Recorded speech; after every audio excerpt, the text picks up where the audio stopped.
And I believe we are live. I hope we're live. I never know. That's the joy of being a live streaming YouTuber. You never know if you're live. You have to spend the first 10 seconds of every single live stream saying, am I live, am I live, before you find out if you're live. Hello everyone, it is officially happening. Welcome to another House of the Dragon live stream with the late Lord Haven. Hear me out. Hear me out. I'm not that late. I have been later.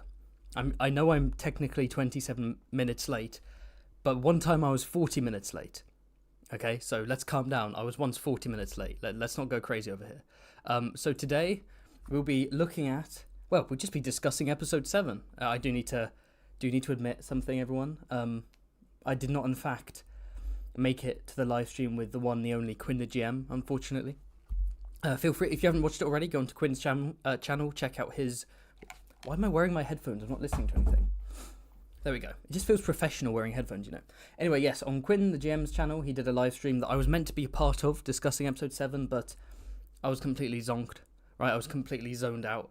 I decided to stay up late to watch episode 7 at 2 a.m. over here in the UK, and then I barely got any sleep, and I woke up super early, and then I spent all that day working on my House Aaron video, coming out tomorrow, by the way. We'll talk more about that later, but by the time it was the evening, I just had to go to bed. I was like, I'm so sorry, Quinn. Because the following day, Tuesday, I had to get up early again. So I was like, I can't do it, Quinn. I'm sorry. So he abandoned me. You know, there's no solidarity there. He abandoned me and did his live stream anyway. And the last time I checked, actually, Quinn's live stream has, I believe, 10k views, which is interesting because he appears to still have my thumbnail. Sorry, my avatar in his thumbnail. My Lord Haven avatar appears to be clenched within the sword-like teeth of the Bronze Fury himself. So it feels like Quinn used my logo to boost his views, because we know if my logo wasn't there, it wouldn't be 11k views, it would be 11 views. So you're very much welcome, Quinn. But this is the real live stream. This is the real live stream. No, I'm just kidding. Of course, it's not going to help rumours of Quinn and I's divorce. The divorce rumours aren't going away after after I didn't attend his live stream. But I haven't actually watched it yet. I will watch it in the future. But anyway, what are we going to talk about? We're just going to talk about... I shouldn't have his logo there. We're going to talk about episode 7, and we're going to have some fun. So it's going to be, as usual, the first part of this will just be breaking down the episode. No book spoilers. Then there'll be a section at the end where we specifically dive into book spoilers. Because this is an episode 7 chat, we're not going to be talking about the leaks. We're not going to be talking about the episode 8 stuff, because that's not what this stream is, and not everyone in the chat will have read the leaks, so don't mention the leaks in the chat. And if you're going to send in super chats, don't bother asking me about the leaks, because I'm not going to address them, right? Because this is an episode 7 discussion. Speaking of, if you want to help support the channel, feel free to send in super chats, or to go into the description and check out the Streamlabs link, where you can send in a Streamlabs donation, like AltShiftX does. He doesn't send me donations, he has one, just to clarify. He's not my sugar daddy. But basically, the difference is that YouTube takes a big cut out of YouTube super chats, whereas Streamlab donations, Streamlab lets the creator keep all of it, so it's nice from the creators. But it's completely up to you. So if you want to send those in, I'll be answering them at the very end of this live stream. So we're going to go through the video, then the episode, then we're going to do spoilers and super chats and all that fun stuff at the end. Maybe in the spoiler section, maybe I'll have like a specific section dedicated to leaks for like 5 minutes, and the people who've read the leaks can watch that bit. But I know, probably not. But anyway, that's a good start. I click and immediately the stream just doesn't change. Let me know if the slides are changing, because you know what my streams are like, my goodness. So, to start off, the episode opens up with what... I agree with Quinn on this. Quinn said that this scene feels like it should have been the end of last scene. You know, instead of Rhaenyra flying off and Cyrex going... zooming away. Instead, we have... Instead, I think we should have had this beach... Oh, I don't know. I do think it's a good opener to the episode. In terms of what unfolds, I think it is interesting to see Rhaenyra come to this realization that actually the small folk are capable of claiming dragons, and even that dragons are capable of claiming people. It opens up a whole world of possibilities for her, having been raised in this kind of Valyrian purist elitist propaganda. And so yeah, I think it is a good opening scene, but also the last episode did end quite abruptly, so maybe this would have been nice there. I don't know. So yeah, naturally Rhaenyra is quite reluctant to accept the simple fact that this random man has claimed sea smoke and he's on her side. It's like, why are you kneeling so quickly? Who are you? I imagine she does eventually recognize the Valarian sigil, on his outfit. But yeah, he's basically like, yep, I'm willing to serve you. I'm part of the Valarian Navy. Let's team up. And she believes it to be a sign from the gods, which is quite interesting. So I've said before, I'm not a huge fan of the emphasis on the prophecy storyline, right? Sort of turning motivations into one side believe in this sort of apocalyptic prophecy and believe that they are the ones to unite the realm in order to stop it, and the other side are just interested in power or maintaining the patriarchy and all this stuff. And it's like, why are we reducing a really morally grey conflict into not one side, but the leader of that side specifically and her heir want to save the world, right? I always thought that was kind of dumb. And then linking it to Game of Thrones is kind of dumb. But I like to view it more as Rhaenyra uses her father's prophecy to justify the fact that she wants the throne and is willing to be cruel and ruthless to achieve her ends. And so this sign of providence, this gift from the gods, I think links into that idea. The whole, look, I'm not going to be a brutal ruler. I'm not going to be a warmonger or anything. But if the gods give me a dragon, clearly I'm kind of destined to rule. Clearly I should start sacrificing some dragon seeds to get some more, because the gods are not me. It's the gods. The gods are doing this. The gods are in my favor. Come on, they're on my side. And it is interesting in this scene that Adam says, "My father was no one important," which I guess can be taken two ways. One, it could be like, I don't have permission to, even though you're the queen, maybe I don't have permission to reveal the fact that my father is Corlys Velaryon. Like, that's a secret. I don't know if I'm allowed to tell anyone. I want to keep it to myself. Maybe it's just a sense of, well, I don't want to tell anyone. Yeah, I don't want to tell. I don't consider him my father because he ignores me. I'm going to say he's of no importance. He is, but I'm just going to, in my mind, personally, as a father figure, he's of no importance. I don't want to focus on him. And we can imagine, right, that the Valyrian blood must come from his mother, who in the book is called Matilda of Hull.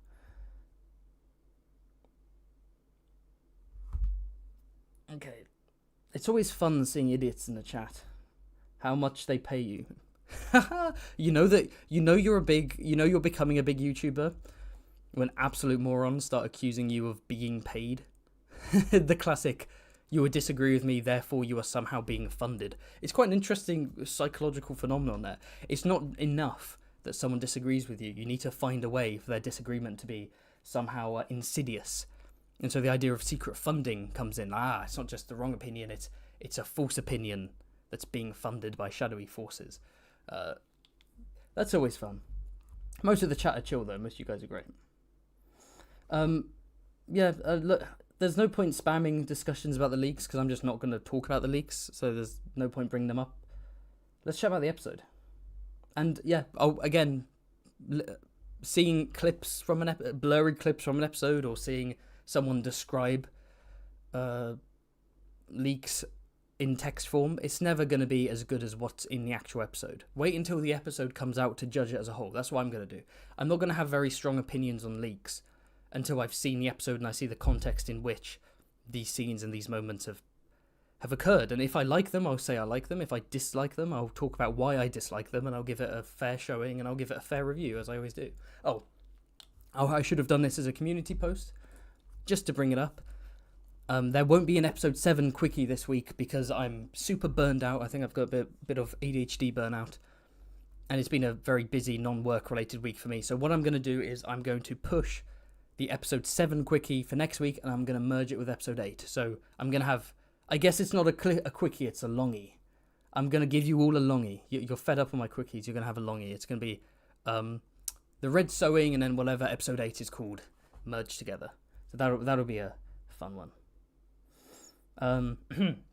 So, where there's sea smoke, there's fire. We have an interesting scene here. First off, can I say they finally let Larys out of the basement? Not Larys, sorry.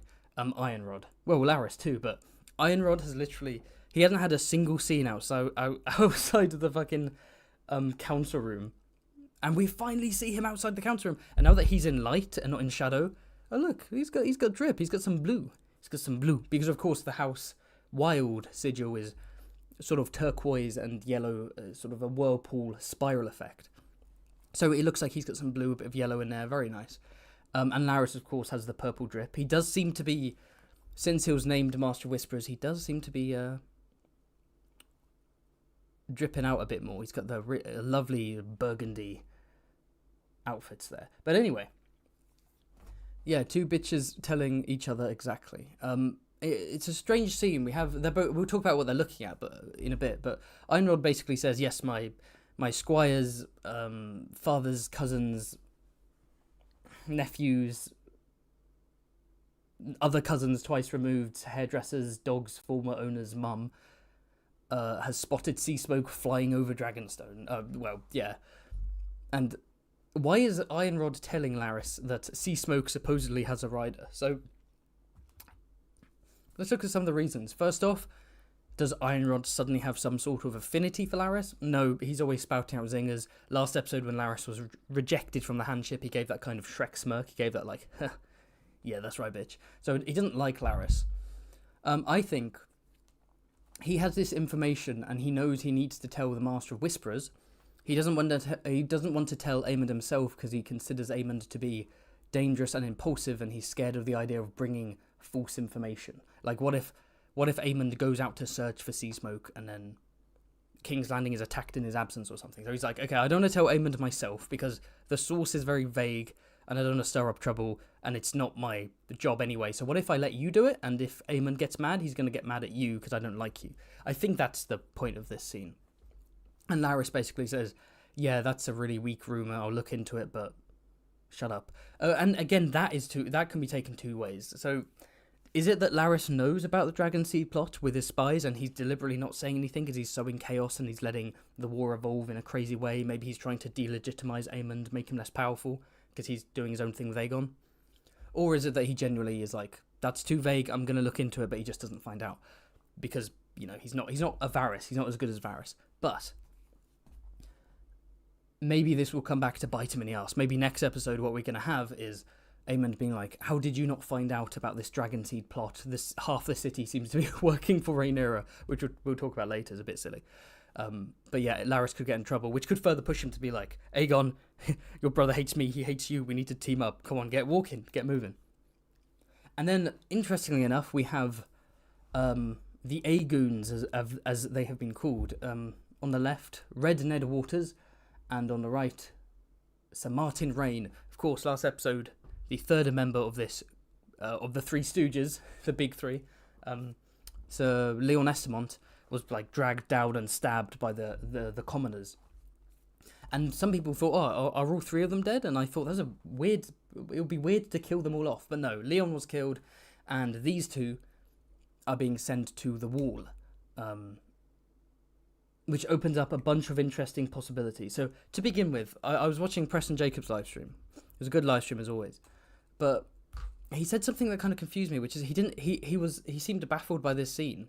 He was saying, how come these Kingsguard members, why are they being punished for starting a riot? They drew their sword in the face of peasants, and, you know, why are they getting in trouble? That's a normal thing to do, keep the royal family safe. And he didn't seem to just be looking beyond the surface level, like, Aemond is using that as an excuse to send them to the Wall, right? Of course they didn't start the riot. You know, they were being incompetent, and maybe they're sort of inaction and sort of staggering about, and, you know, they weren't actively helping Alicent and Helena get to the carriage. That was Sir Rickard Thorne. They were being incompetent, but they didn't start the riot. And I don't know if they should be punished for what happened. Even if you want to blame whoever cut the hand off, that was Leon Estamont who went on to die. And even then, cutting the hand off a peasant who grabs a queen's dress, you know, makes perfect sense in these times. So it's not that they actually did something wrong, it's that Aemond is using this as an excuse to strip the White Cloaks off of Aegon's drinking buddies, who he considers to be basically incompetents, Aegon's loyal friends, and he calls them lickspittles, right, when he's speaking in High Valyrian in episode 4? Episode 4. So this is him being like, get rid of them, here's an excuse, I'm probably going to hire 2 more Kingsguard who are super powerful and competent and loyal to me instead. Plus, you could even say there's a personal element in here, where they saw Aemond naked cuddled up with Sylvie, the brothel madam. Now, they weren't laughing like Aegon. Aegon was cackling away, going, ooh. And the Aegoons were awkwardly standing there like, oh my god, this is... don't make eye contact. Don't make cock contact either. But, yeah, this could be Aemon being like, yeah, well, you two can go to the wall. There's a personal level to that. But yeah, that's what... My question is, what is the point in these characters? Or rather, what is the point of their fates? If this is their final fates. Because surely we'll see more of them. There's no way you introduce characters like this. And then you're like, oh... And then they get sent to the wall at the end. And it's like, I mean, we're not really going to see the wall again. Like, I don't see the point in being like, you know, season 3, episode 3. Meanwhile, at the wall, and it's Red Ned and Martin Rain, like, ranging, like, oh, this is fun. Like, like what? So... I suspect they will come back, because if you wanted to kill them all, you would kill them all at the riot. So far, they've served the purpose of bouncing off of Aegon as his friends. They've been a symbol of his corruption and incompetence, hiring 3 idiots who are friends with him to be on the Kingsguard, this prestigious place. Prestigious position. They don't treat the titles with honour. In fact, they actively disrespect it, being like, sarcastically being like, oh yeah, of course we're not going to have any more sex, am I right? Even Aegon was a bit perturbed by that. So I imagine this is a way of stripping them off the Kingsguard and kicking them off and solidifying their loyalty to Aegon. I have a feeling they're going to come back as... They will return to the story as guards loyal to Aegon. I'll delve into that deeper in the spoiler section. I think I know what they might get up to. So, moving on. Oh, and of course, Aemond in this frame is saying, I hereby ban the cuck theory. So I'm telling you now, the cuck theory is not over. So in the book, at a certain point in the book, it's a little bit later, it said that Aegon watched his friends or Kingsguard or whatever have sex with his favourite maids and ladies of the court, and then he would watch it behind a curtain and weep, and that was sort of the closest he got to reliving his sexual glory days, because he was unable to get it up. So he might have a crispy sausage right now. He might not be able to have sex, so he might want to watch his friends sort of do it for him, and he can, by proxy, you know, it's weird psychological stuff. And I've been saying that, well, they cast these friends that aren't in the book and given them names. Maybe there'll be the Aegon cuck scene, and that kind of became a meme. But we have not been deprived, because as long as at least one of them is alive, the hopes of an Aegon cuck scene lives on, ladies and gentlemen. And speaking of, the hopes of no cannibal lives on, because this is kind of irrelevant, but I did a dumb bet with Quinn where I said that the cannibal will not appear all season. He said it will. 1 episode left. I guarantee you no cannibal. Cannibal's pointless. They're not going to spend CGI on a dragon that does nothing but look cool and be an asshole. I think I'm going to win that bet. When I win that bet, I get divorce custody over all of his videos when the divorce goes through. All right. The crab and the worm. Let's move on to the next bit. The crab and the worm. So first off, probably one of the low points of the episode, for sure. One of the low points in the sense that we have this council meeting with the Blacks, and the Black council meetings are always great actors, but they're either redundant or they're just annoying. They're frustrating to watch because of mostly how Rhaenyra's acting. It's usually Rhaenyra being a bit incompetent, being kind of anxious, being a staller, and then the Black councillors giving genuinely good advice, but then coating it in a level of, I was going to say patronization. I don't think that's a word, but in patronizing talk and rudeness and sexism and so on, and then it's treated as they're in the wrong because they flavoured it negatively. But what they're actually saying is correct, and Rhaenyra's in the wrong, and it's just annoying. Anyway, so you have this council meeting where they're all like, okay, well, some low-born scum has claimed sea smoke. This isn't allowed. I do like how Celtgar's treats him like a thief. Celtgar treats him just like a thief who stole a dragon, like one would steal a horse, being like, throw him in jail. It's a dragon, what are you talking about? And of course, yeah, Corlys is like, well, let's wait for Rhaenyra to explain herself. And then they're like, Rhaenyra's not here, and this is because she's talking with Mysaria. Boo. Now, obviously, this is not the writers being dumb or whatever. It's annoying to me that people, whenever there's a scene they don't like or understand, their first instinct is, why would the writers do that? It's like, no, your first instinct should be, why would the characters do this? And if it doesn't make sense that the characters are doing it, then we can say, why are the writers doing this? So they're clearly setting up Rhaenyra on purpose to be someone who has friction with her council, who is pissing them off, who is being indecisive, who is costing them the war to some extent, and who seems to be abandoning them in favour of Myzaria's counsel, EL, not IL, her advice. And so, yeah, the Black Council are pissed off because they're like, why are you letting a commoner do this? And Rhaenyra's not even here. Here's the issue. Rhaenyra doesn't even attend the council. She doesn't even justify herself because she's busy talking to Mysaria. And that's deliberate. The writers deliberately doing this. They're deliberately driving a wedge between the councillors and Rhaenyra. But it's annoying because it makes Rhaenyra look like an idiot. I have to say, it makes her look like, I don't know. I don't know. It's annoying. You know. It makes her come across as incompetent. We were all expecting sort of flawed but badass Rhaenyra, right? We want her flawed, of course, but we were expecting like a Rhaenyra who comes in, is a bit more ruthless, a bit more grim and determined and vengeful, while keeping, you know, her core personality traits from last season. But instead, she's just come across mostly as incompetent, and that's not fun for anyone. So yeah, she's just not discussing her motives or opinions or strategies at the council. Instead, she's talking to Mysaria, and that makes sense. They've formed a close bond. They have some shared experiences. They're bonding over how much they hate their ex. They had a sexual moment last episode, which isn't addressed at all in this one, or even the vibe isn't even there. There's not even any chemistry. That's because it was improvised and so on. But yeah, Mysaria, I've said this before, the way that she's made it to this point, the way that she's sort of lucked her way into being close to Rhaenyra through coincidences, and the fact that they haven't got much chemistry, and the fact that the actress isn't very good and keeps delivering the same monotonous lines of exposition, it's just not interesting. It's not. I don't want to see Rhaenyra ditching the Black Council to talk to a plank of wood that they call the White Worm. I want to see her interacting with Barty. I want to see her talking to the Crab Lord himself.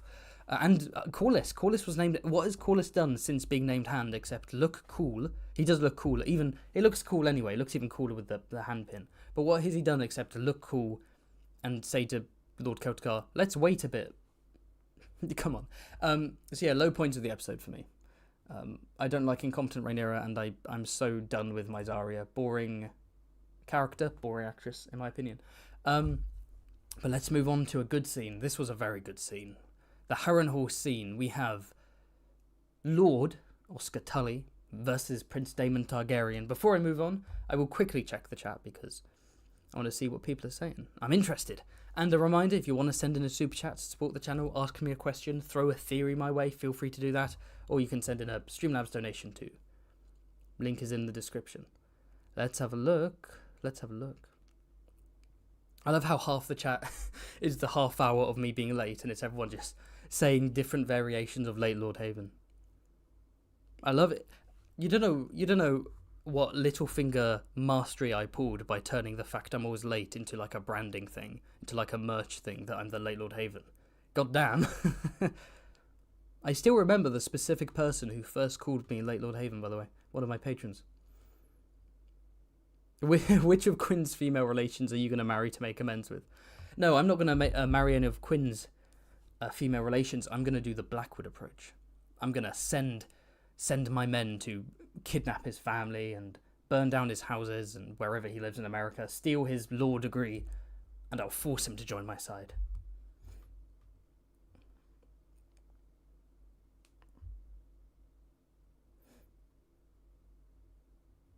Someone asked me if I'll answer Snapchats here. Do you mean Super Chats? If you mean Super Chats, I will answer Super Chats, but at the end of the stream. I'm answering stuff at the end. Bum, bum, bum. Okay, I'll keep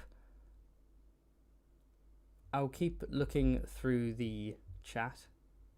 As I do, I'll carry on talking. So, this scene was really interesting.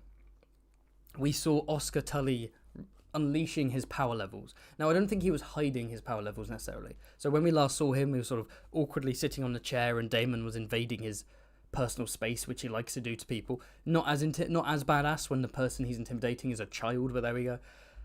I think he was just being an awkward kid, and he was sort of in the shadow of his grandfather, and now he's being like, I have no choice but to step up to the role. I'm now the Lord of Riverrun, and so he is letting his thoughts be known. Casting is great. The actor's really good. I think the way he speaks is a bit too modern. It's not very Westerosi, you know, the kind of slightly dramatic faux Shakespearean vibes. It's a bit more modern. but I think he's a really good performer. And the armor was immaculate. Can we just talk about this, like the fish on the front of the what's it called? The gorget, right? The gorget. And the scaled pauldrons or something. Oh, incredible, great armor.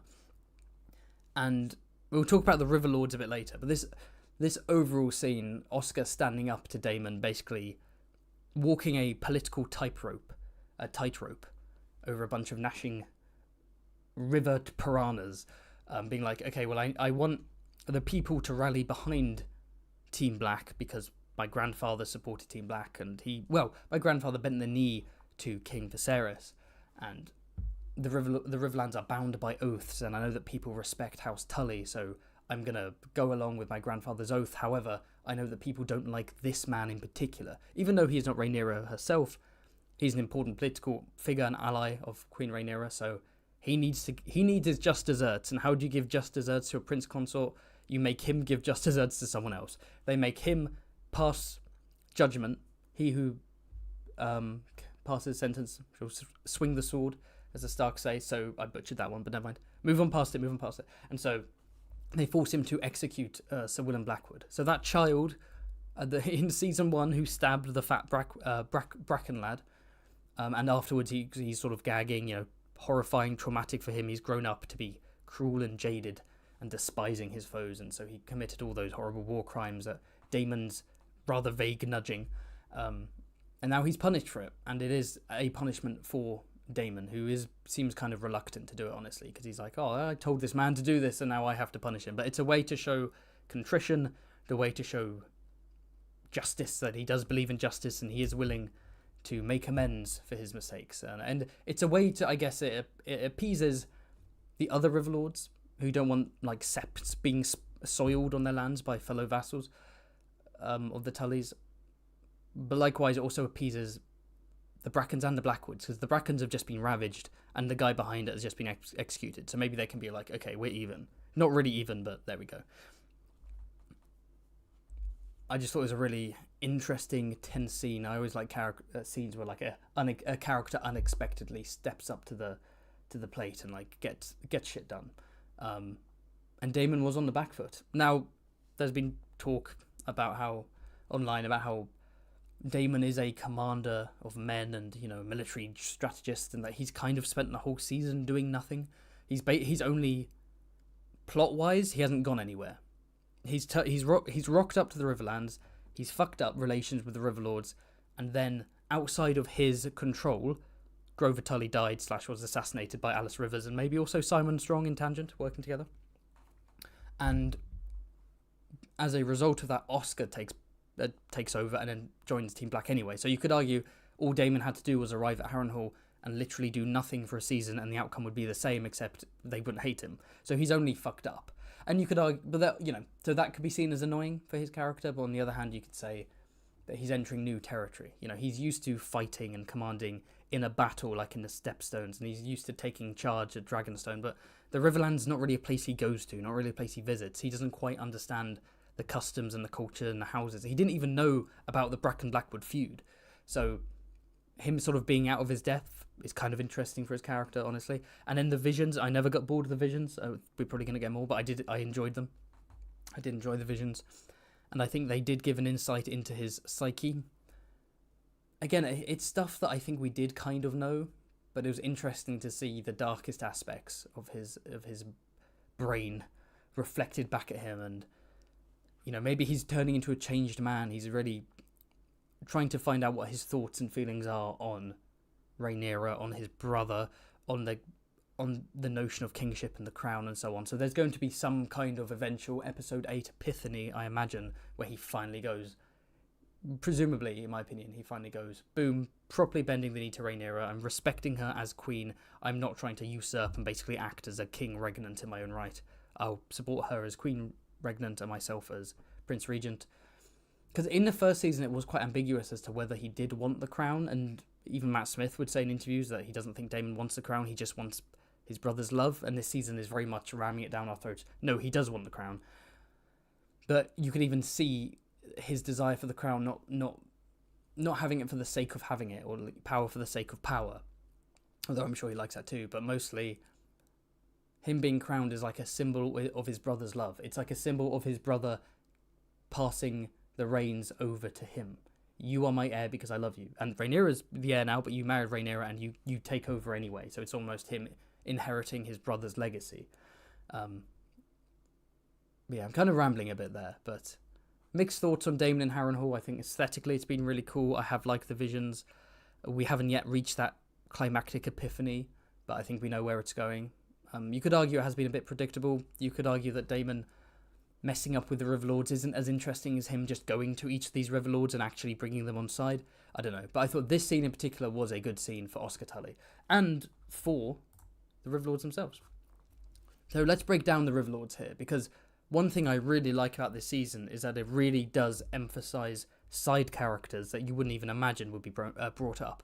And it emphasizes like colourful clothing and sigils appearing on clothing. Don't know if you heard that dog. Apologies for the dog. Sigils appearing on clothing. And just lords. Like, how cool is it that we're actually getting Riverlords appearing on screen? Because I remember in Game of Thrones, and I've mentioned this before, but Robb Stark's army was like Lord Umber, who disappeared after one season for no reason, Lord Karstark, Lord Bolton, and then the Tully, and that was it. And it was like, okay, so he has like 3 houses with him. And in this season alone, we're being shown the Riverlords, and it's so satisfying. We have the Brackens and the Blackwoods. In the top left, we have the Mallisters. The show sigil is a white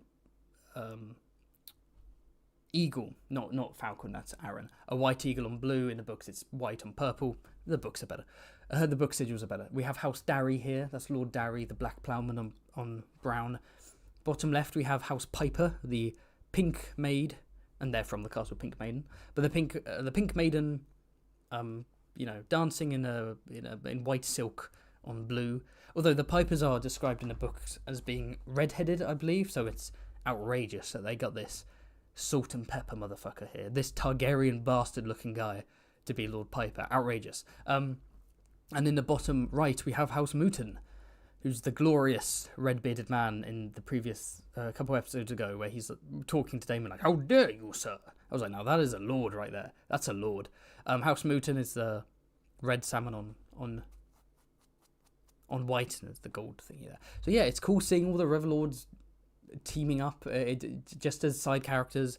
That's fun, right? It'll be easy to just have a bunch of soldiers with fishes on their surcoats, go boom, Tully soldiers, Riverlands, let's move on. But no, medieval armies, retinues of retinues, different houses, different armies within armies, all these nobles, vassals working together. It's awesome. So now that we've seen them, that we've fleshed them out a tiny bit, I hope we see them in future seasons. I hope we see them strategizing and negotiating and politicking. I hope we see them fighting. I hope we see some getting killed off dramatically. That would be really fun. We got Lord Amos Bracken here in the middle. In the book, it's Lord Humphrey Bracken. On the right, we have his son. So it's Lord Humphrey and his son is Amos in the book. But here they've made the Lord Amos, so maybe they've switched the names around. Maybe his son is Humphrey. Either way, his son looks so fucking funny. Lady Mallister in the top left. Lady Mallister doesn't appear in the books. In Fire and Blood, it's a Lord Mallister during the dance. Top right, we have Lord Darry. Bottom left, Lord Piper. Bottom right, Lord Mooten. Look at these people. They're looking wonderful. And, of course, with the death of Willem Blackwood, who is a show-only character, and he's basically acting as the regent, hopefully next season we will see the true Lord of Raventree Hall, that being none other than Benjicott Blackwood, known as Bloody Ben, who's a child, so I understand why you might not necessarily want to cast a child for one scene, because then the next season will come out at the worst like two years away, and then suddenly you've got like the child is a teenager now, which will probably happen to Oscar Tully. I know the actor's 18, but he could have a bit of a glow up in 2 years, and it's like, oh shit, who's this kid? What happened to this kid? But yeah, Benjicott Blackwood, hopefully Blackaddy too, Alicent Blackwood, a famous archer. They can appear, represent House Blackwood. In fact, if you want to know more about House Blackwood and House Bracken, on my channel I do have a Bracken versus Blackwood animated video. Shameless plug. I mean, you've probably seen it already. It's doing good numbers. I'm proud of that one. It's doing good numbers. I worked hard on that one. Okay. Yes, someone mentioned the Vances in the chat. Worth noting that of all of the Riverlords, we haven't seen the Rygers, the Viprans, or the Vances of Atranta or Wayfarer's Rest. 2 different branches of the same house. Excuse me, sorry, let me have some water. Stay hydrated, fellas.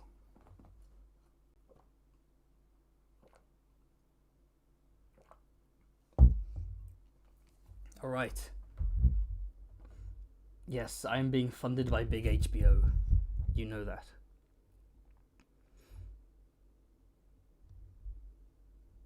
The milk company is paying Haven. I am owned by Big Milk to give you these live streams, and every now and then I'll talk about how great various brands of milk are, because Big Milk own me officially. The milk conglomerate, the milkglomerate own me. Okay, so yes, first off, this slide is just me saying, look at the drip, Simon Strong. Can we talk about Simon? Okay, hold on a sec, let's take a break. This man's like, oh, we don't have the money to repair the castle, the Wailing Tower is degraded and downrun. We have various dilapidated stairwells, the kitchen's on fire, everything else is drowning. There's bat poo throughout the corridors, blah blah. We don't have the money. Maybe we can borrow your money, Prince Daemon. That'd be nice. Yeah, maybe. Yeah, we don't get the funds. The funds go all the way to Larys and King's Landing. Motherfucker, where are you getting the money for that drip? You kidding me? No funds. No funds for Harrenhal. You are spent. This man is. He is ripping Daemon off.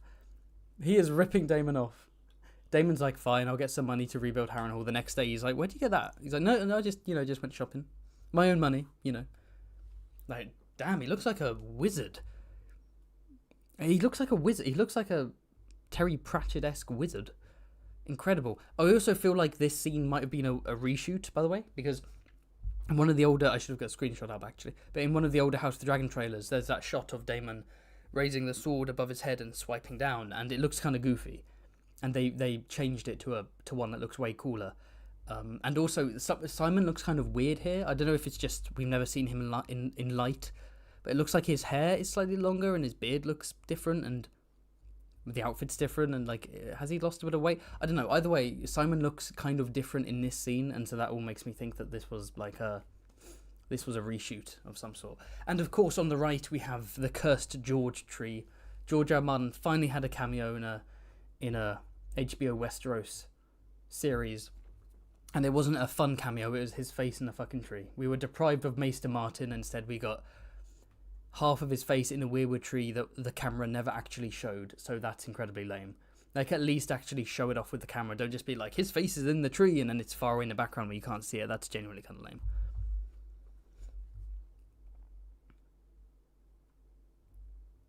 Okay, moving on. Right, a crown for a king. Here we have a vision. Will it be Daemon's last? Probably not. I feel like he's probably going to have his last one in episode 8. And here we have Vizzy T himself handing over his crown. Being like, this crown crushed me, do you want it? We didn't need that. There's a couple of instances of this season, maybe 2 or 3, where we have characters telling and not showing. I don't think I need Viserys to be like, oh, this crown crushed me, do you want it? Like, all I need is Viserys looking like that and then handing it over and being like, are you sure you want it? Right? Because look at what the crown did to him. Look what the stresses of life did to him. And Daemon doesn't respond, so we don't know his answer, but we can imagine he's going down a path of where we had that vision where he finally showed some love to his brother and what could have been, like, because he shows love in weird ways, but he gives him a proper affectionate hug and he's like, I'm there for you, and helps him grieve over Emma, which never happened in real life, of course. And now he was able to build that branch, that like pathway in his head, or like in his head from his heart to Viserys' heart. That made no sense, and that was actually the most cringe thing I've ever said. You know what I mean, But Viserys is handing him the crown here, and Daemon's like, do I actually want it? Do I want the burden of responsibility? Do I want to turn into the Crypt Keeper? Do I want to decay like Viserys, either physically or mentally? Is it exactly what I want? I don't know. We'll see. I will have to reserve my judgment for the Vision stuff as a whole for episode 8, because like, what conclusion is he drawing and why, and how have the Visions specifically led him to that specific conclusion, whatever that may be. I don't know.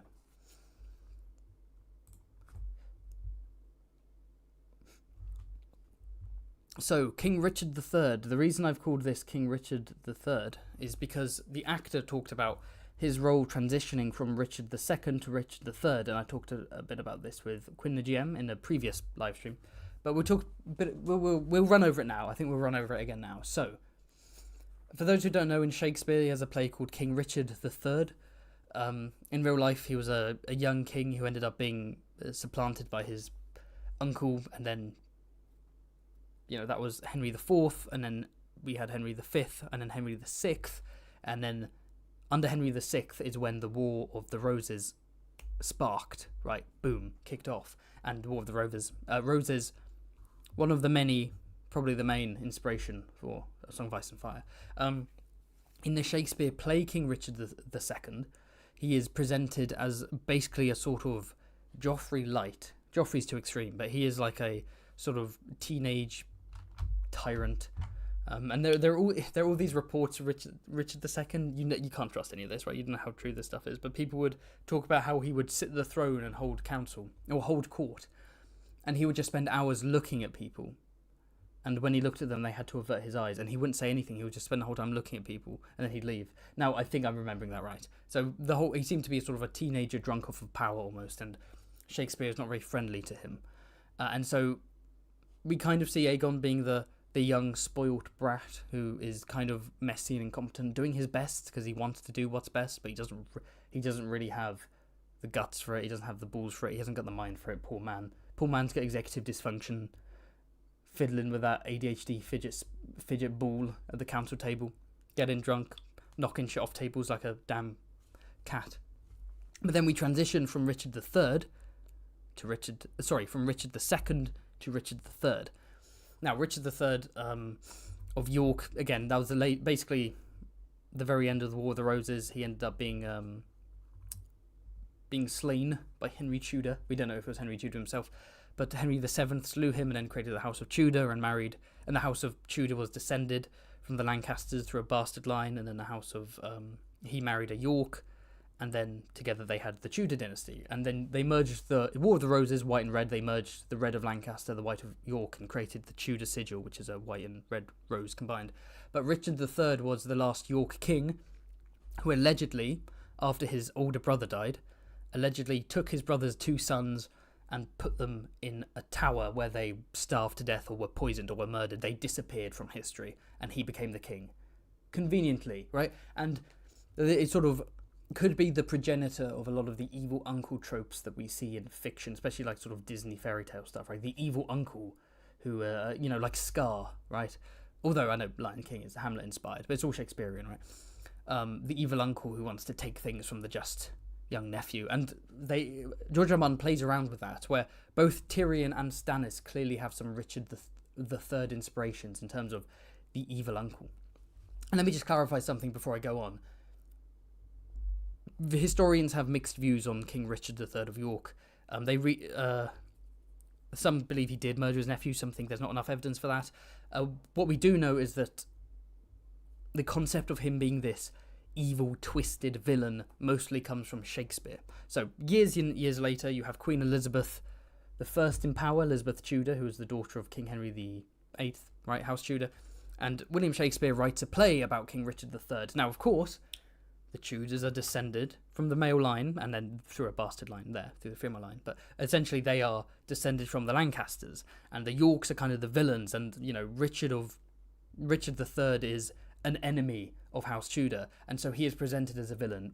Shakespeare writes a villainous, cowardly tyrant, and he's got a hunchback, and he's snarling. He's like, my horse, my kingdom for a horse. He's a horrible man, and that Tudor propaganda has really permeated pop culture in terms of Richard III being this horrible, hunchback, evil uncle.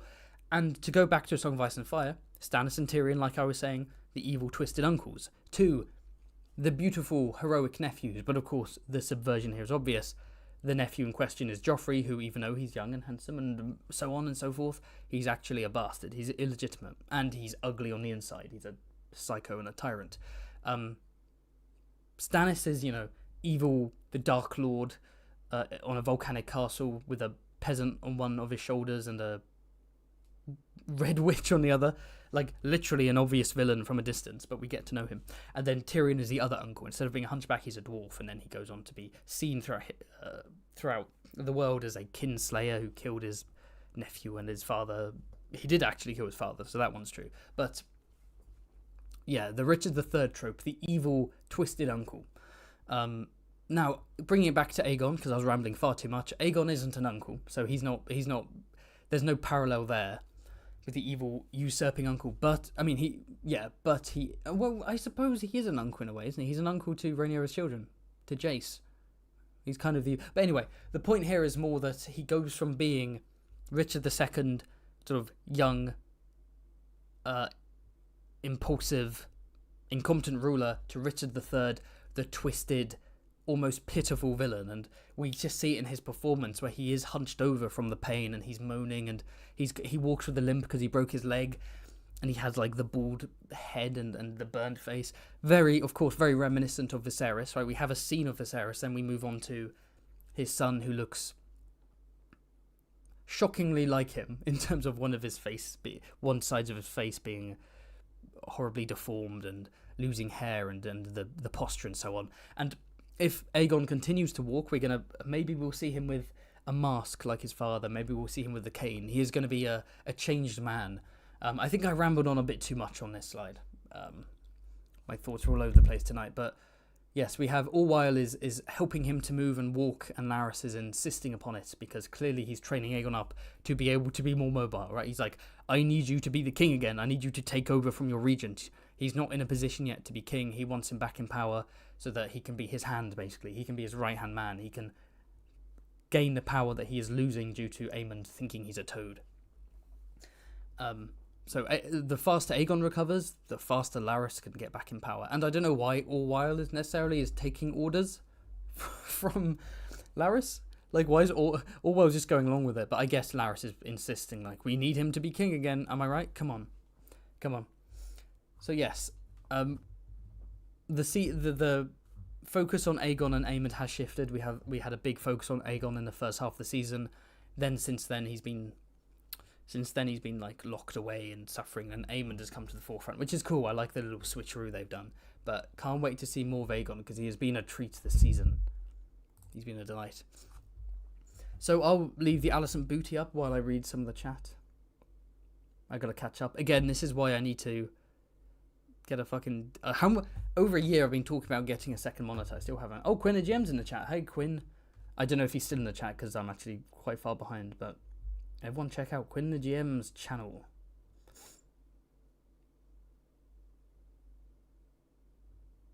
Where is my Aegon and Helena scene? Maelor must be conceived. Can I just say, I need to bring this up. The Maelor truthers are the most insane people in the fandom. The people who are like, oh no, Maelor is coming, he just hasn't been born yet. They are insane. The moment Ryan Condal said he was cut, that's why he's not in episode 1, that was it. No Maelor.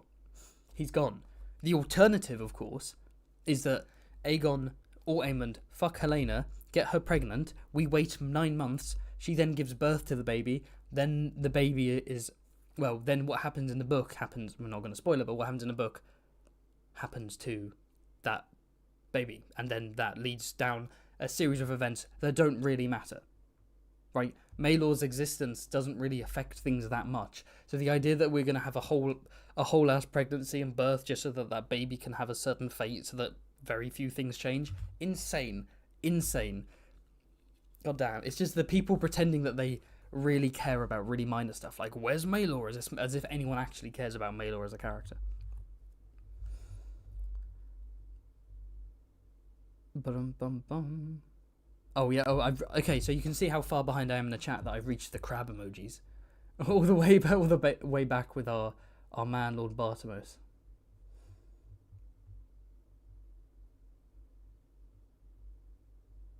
Yes. Flippy is bringing up in the chat, brought up earlier, that there is a difference in quality between my Zarya scenes and Larys scenes. Larys scenes I cannot look away. My Zarya scenes I want to look away. Unless she's kissing Rhaenyra. What else does the chat say? Oh, it's gone very plain. More prisoners coming into Guantanamo Bay, fellas. More prisoners coming in. Quinn the Grandmaster. Okay, while we scroll down, let's continue. I'll tell you what, trying to check the chat and do this at the same time is wild. I need 2 monitors, man. Come on. Okay. So we have the Alicent scene. So these have been mildly controversial, I guess. Not super controversial, but just in terms of why are these scenes existing. And I'm kind of mixed about them, honestly. Like, here's the thing. It's very clear that they feel the need to put Olivia Cook and Emma Darcy in every single episode, where, if I'm being honest, they don't need to put them in every single episode. Like, in the book, Rhaenyra spends the first part of the war doing nothing, and Alicent spends the entire war doing nothing. But they've set them both up as major characters in season 1, so we need to see them do stuff. But I do think they've tied themselves... I mean, you see it with the posters, where it's like Rhaenyra staring down Alicent and not Aegon, where they've focused on making her such a big player that they now feel the need to include her in every single episode, even if she doesn't have much to do, and I just don't think it's necessary. I'd much rather have a one of the younger generations of characters who haven't had a scene.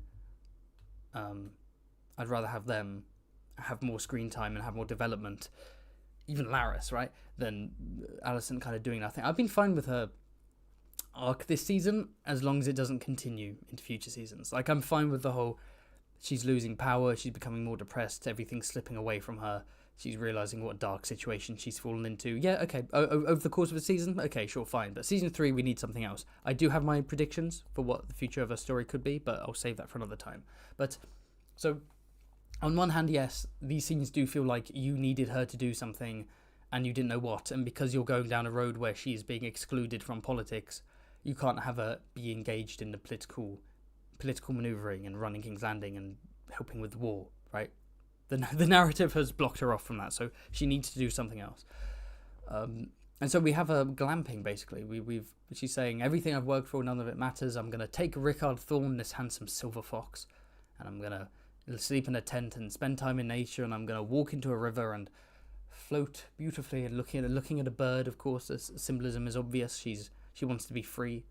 She wants to be free like a bird. She's isolated from everyone, but she's peaceful, and she just wants to get out of her cage.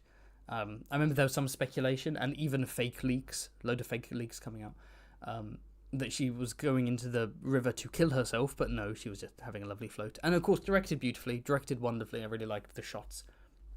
Cinematography's great. And yeah, because it wasn't super long, I'm fine with it. If these scenes went on for ages, I'd be like, okay, we're just desperately trying to give her like a screen time quota. But no, I think there were short scenes. It's showing that she's just, it's not telling us anything new about her character, but it is just giving her some freedom, some space, some time to breathe a bit. And she takes a Rickard Thorne, who has been, it wasn't in season 1, he's in the books. He has been around in this season, like wearing a helmet. He's the competent guy who helped Alicent and Helena escape during the riot. Look at those pretty blue eyes.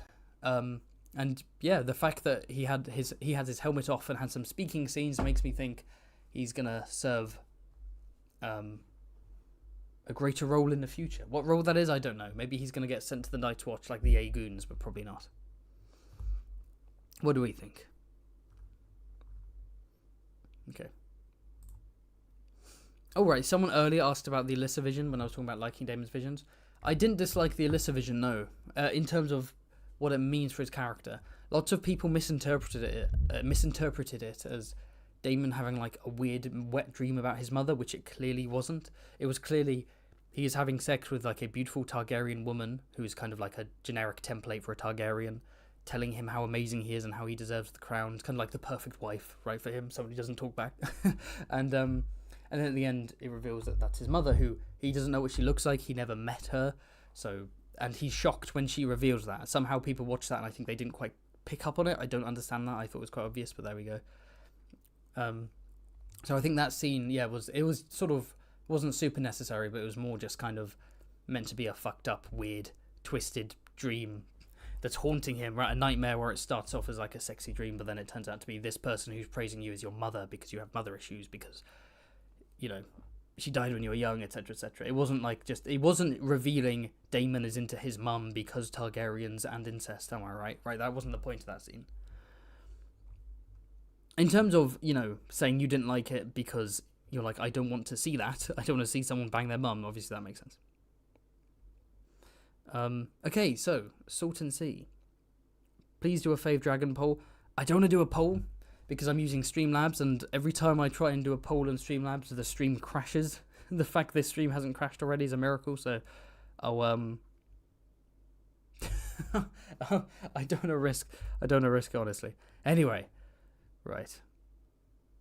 So, Salton Sea. I like the little not super subtle, but I did like the parallel to that scene a couple episodes ago where Baela's like, "You can't make me the heir to Driftmark because I'm fire and blood. You need Salton Sea." And then Alan here is like, "I don't want to be a dragon rider because I am Salton Sea." Right? He's saying the opposite. He's like, "I'm not fire and blood like Adam. Adam is like fiery and he's a doer. He wants to go out there and blah blah blah, try new things. I'm a sturdy, rock hard Valarian sailor."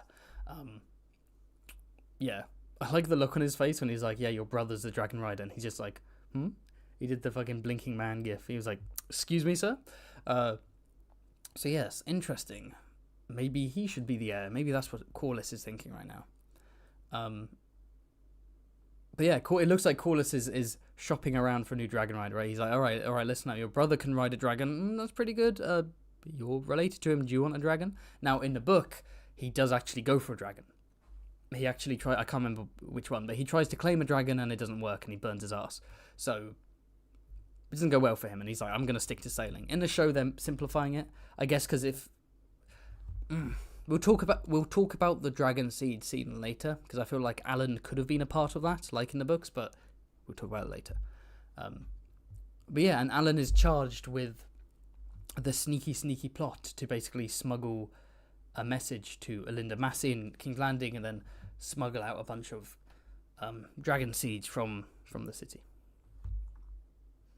Should have had a Gurm head on a pike. Yes, I think Gurm's face in a weirwood tree is a really nice idea and concept, but if you're going to make it that subtle and if you're not going to show the audience, what's the point, you know? Like, I would have rather had his head on a spike or something nasty like that, because that's what he said he wanted. He said if he were to have a cameo, he'd want, like, his head. Excuse me.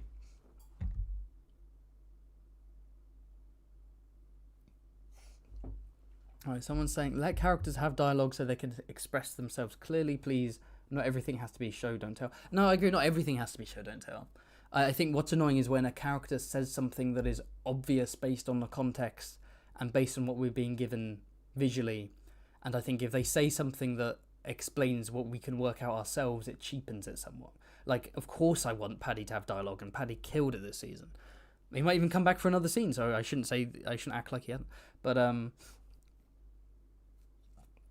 yes, yeah, I just think in that scene, I don't think he needed to be like, "Look what the crown did to me," because, like, we can see that. We can see what it's done to you, but, you know. Oh, yeah, someone else mentioned, I think you mean Richard. I think I may have got Richard the second and third mixed up every now and then when I kept bringing them up, so hopefully that wasn't completely confusing. It probably was.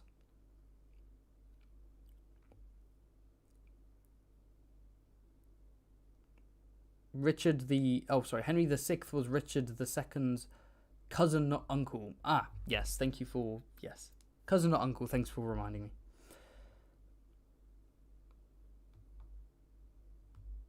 Thoughts on George saying he won't be in the writer's room for season 3? Okay, so... I've got two takes on that. Either... So he did a blog post, and part of it was talking about coming to the UK, and I am actually going to see him myself in Oxford. I'm going to go to his Q&A, get him to sign my book, have a selfie with him, that'll be fun. Tell him I'm an epic YouTuber. I probably won't do that. But yeah, he said in his blog post, he had a little section where he said, the writer's room is meeting in London, full stop. And then he was like, "I will not be attending, full stop." And it's like, okay, on one hand, maybe is he being passive aggressive with the whole, "Well, I won't be attending. Apparently they don't want to hear what I have to say.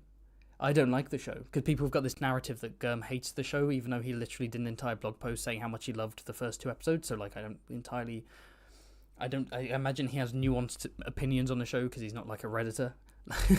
He's capable of complex opinions. But it could be passive aggressive, like he's pissed off with changes for season 3, or the writers are kind of beginning to phase him out and ignore him or something. Or maybe the alternative is he's just a boomer and he just wrote, "They are meeting, I am not attending, full stop," because he's just like stating as a fact, "I'm not attending," without realizing that comes across as he's being passive aggressive or rude or something. Yeah. Boomers like full stops, that's all I can say. Yes, also, speaking of Richard III, Flippy did mention earlier on, Richard III had some mild scoliosis, and it got played up for propaganda. Yeah, the whole hunchback was played up, but when his skeleton was discovered under a car park a few years ago, or was it 10 years ago or something, they turned out he did have possible scoliosis. He had a bit of a twisted spine, so he had some kind of deformity, and then Shakespeare obviously blew it up into a big thing. Oh, people saying they like my ramblings. Thank you very much. That's what these streams are. When I'm with Quinn, the discussions are a lot more structured, because Quinn is the OCD to my ADHD. He can help me structure fucking live streams. When I'm by myself, it's going all over the place. Oh, I want to read the chat, but there's so much. Okay, the sheep are prettier. So Daemon's famous line that the sheep are prettier than the women in the Vale. Clearly, he never met Jane Arryn, because I believe everyone can agree she is the mother of the season, and that's not a Raised by Wolves reference. Right, so yes, Jane Arryn, if this is the last time we see her, I can officially declare that she's one of the most wasted characters in existence. She's really cool in Fire and Blood. There's not much to her, but she's really cool. She's a headstrong woman. She's got male cousins who've tried to overthrow her, and she's had to show ruthlessness in dealing with them, throwing her cousin Arnold Arryn in prison, disinheriting Arnold's descendants. She wants to join Rhaenyra because she sympathizes with her as a woman in this world of men. She also is using Rhaenyra to legitimize herself. If there's a queen on the Iron Throne, why can't there be a lady ruling the entire Vale? And of course they are related in some way. In the show, they're cousins. In the book, they're also essentially cousins. We just don't know to what degree they're cousins, but she's an Arryn. Rhaenyra's mother was an Arryn. And of course we know she has a relationship with Jessamine Redfort, and we know that she's a good political operator and all this stuff. And the actress is incredible. She's tall, she's beautiful, she's got this really regal presence, and there is like a kind of passive bitchiness about her, but I think it's quite intimidating, honestly. I think she has really nice screen presence. Her English accent isn't perfect. I could detect a little bit of weirdness to her accent. Turns out the actress is Danish. That explains it. But I thought she's been great, and she's not had anything to do except walk into a bedroom and be a bit bitchy to Rhaena and then leave the bedroom.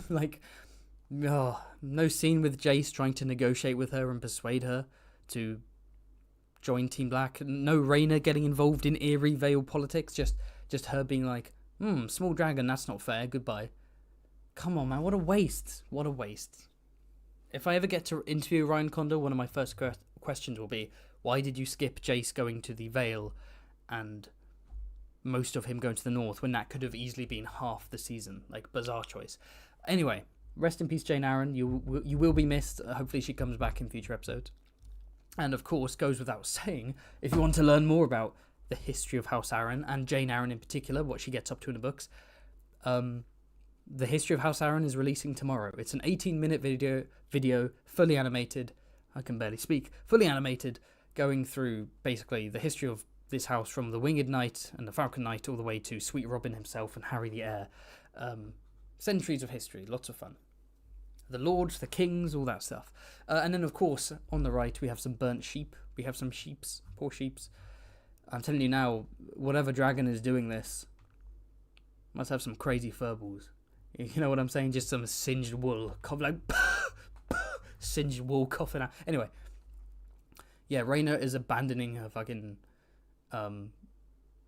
Viserys, baby Viserys and baby Aegon, or toddlers, I guess, and being like, I want to investigate these sheeps because there's a dragon doing this and maybe I can claim a dragon. And if that claiming happens next episode, we can talk about it and the implications of that. But moving on, we have one of the best scenes, I think, of the episode, which I don't want to be smug, right? But I have said, wait, hold on. Oh, okay. Some people are okay. I'm gonna officially catch up with the chat because people are making really good points from like several slides ago. So people are saying that Ryan Condor brought up the fact that Alicent going to the lake was meant to be her contemplating unaliving herself. That's not the interpretation I got from the scene, but I guess, yeah, I can see it. I think that makes sense, honestly, based on what we know of her character. Okay, I've finally caught up. In the chat, my goodness. There might be some polls at the end of this stream. Maybe I'll throw in some polls. Can we talk about Lady Jane's jawline? We got to talk about Jace's jawline right now. This is genuinely House of the Mogging. Like, this is just the House of Jawlines, this entire show. It's just Rhaenyra, Jace, Jane Arryn, Aemond, Daemon. Just insane jawlines, my goodness.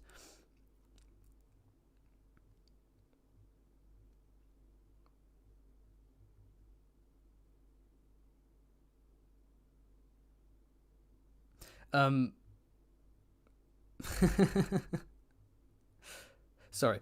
I'm sure it's very fun listening to me silently scroll through the chat and occasionally laugh. God damn it. I'm catching up. I made it. I caught up. I've officially caught up. Right, so yeah, I think this is one of the best scenes. He brought up something that I brought up during my predictions live stream with Quinn on Sunday. Not to brag, of course. But I said that, in a sense, I said Jace might be upset because he might see it as... He might see commoners taking dragons as delegitimizing him. And that's true. That's basically what he says. He's like, listen, I'm a bastard. That rumour's everywhere. I have dark hair. I look like Harwin Strong. I bear a striking resemblance to the former commander of the City Watch, as Daemon said in episode 6 of season 1. And the thing I have to justify my claim to the throne, beyond obviously being Rhaenyra's child, beyond being raised by Rhaenyra, and beyond learning Valyrian and having all the other, all the other signs of legitimacy, I ride a dragon, and if anyone wants to call me a bastard, they can say it to my dragon first. That shows that I am a pure-blood Targaryen. I have a Valyrian father and a Targaryen mother. I can ride a dragon. Why do I have black hair? I don't know. My ancestor was a Baratheon. Boom, done. But having commoners and bastards and low-born mongrels, as he would say, ride these giant flying fire-breathing lizards, basically delegitimizes him.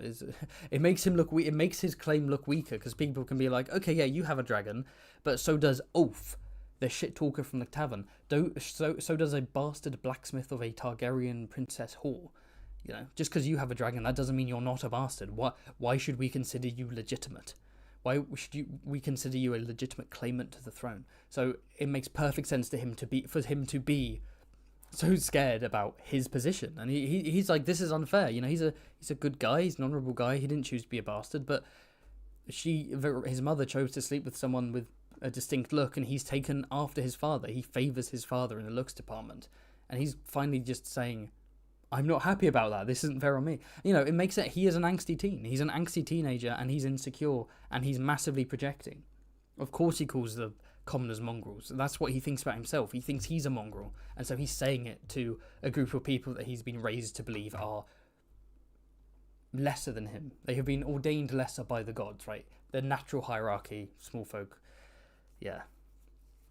Okay, I've seen some, and I'm seeing it right now actually, where people being like, why is he so mad? This is his idea. And I heard Preston Jacobs say that too, but the thing is, this wasn't his idea. His idea, I think some people may have misinterpreted the end of episode 6. The end of episode 5, rather. His idea was, let's find nobles who are descended from Targaryens, right? He's saying, let's find nobles who have fallen out of the Targaryen line, the male line, but who are descended from the female line and blah blah. So Steffon Darklyn, his grandmother's grandmother was a Targaryen lady or princess according to the show, but we can ignore that. Maybe this specific Celtigar, maybe his great-great-grandmother was a Targaryen as well, or whatever. He wasn't talking about peasants. For him, the moment peasants start riding dragons, then it feels like anyone can ride a dragon, and so his claim to the throne is just, well, what's to say you're not just a bastard? You know what I'm saying? So that he didn't bring up the idea of it, of lowborn commoners and dragonseed bastards claiming the dragons, and neither did Rhaenyra. And Myzara talks about the dragon siege to Rhaenyra, about like all the bastards and so on, and she says, I'll raise an army of bastards. He doesn't seem to have a big issue with it. Yeah.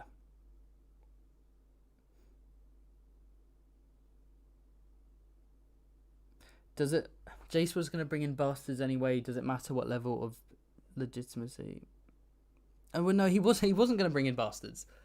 He wanted to bring in, like, noble-born people who had some kind of Targaryen heritage, like Steffon Darklyn. And yes, he is mewing in every scene. He's mogging and mewing him, even when he's upset. Even when he's upset, he's serving face like a supermodel. Very good actor, by the way. Great actor. He does a really good job.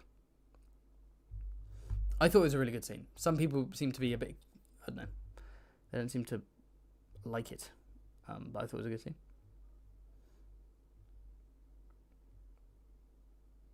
Yeah, Ray should have found a boyfriend who looks more like Lionel. Yeah, she should. If she wanted to get off, she should have found another Velaryon, or maybe a Celtica, or maybe someone from Lys, or an albino, or something like that. Yeah, so Ulf and Hugh. So this whole scene, right? So first off, another weird thing about the episode, an episode I really liked, by the way. I have to think of a rating at the end of this, but first off, Linda Massey walking around in a bright red dress. Yes, it looks nice, but it's also very silly that she looks so conspicuous. Like she's trying to sneak around, and she's just a woman in a bright red dress that everyone can see. She literally has the Massey sigil on her clothes, and it's like, you're not exactly undercover, are you? It feels like Larys has no control over his city. You know, it feels like Mysaria kept a pocket of control after leaving, which I like that concept. She has some gold cloaks on her side. She has some maids and washerwomen and prostitutes. That makes sense. But like, I haven't seen any counter to that. I haven't seen Larys have any kind of successful spy network. It looks like anyone can come and go. Anyone can be smuggled in. Anyone can be smuggled out. Like hundreds of dragon seeds just leaving the city and getting away with it. And like, how has Larys not been kicked off the council already? Like, he should have been fired by now. Like, Larys is awesome, and I like his scenes, but he hasn't, in terms of like maneuvering with his network of assassins and spies, he hasn't really done anything, which is kind of a shame. But yes, we have like washerwomen who have silver hair, and we have blacksmith with silver hair, and so on. And then here we have Ulf, and we have that great scene with Ulf's friends. I really like how Ulf is, the way the actor plays it, as just like a bloke down the pub. He's just like a Weatherspoons Brexit geezer, just chilling. They're chatting tall tales about, no mate, I got a bum leg, don't I? I can't go to Dragonstone. What are you talking about? And he gets peer pressured into going. My instinct, based on the fact that he was being reluctant, was that either he is genuinely the son of Balon the Brave, who is Daemon and Viserys' father, therefore Rhaenyra's uncle and Daemon's brother, which is just a weird concept. Either he is telling the truth and he basically tried to worm out of it because the idea of travelling to Dragonstone to tame a dragon terrified him. Excuse me a second. Excuse me. Or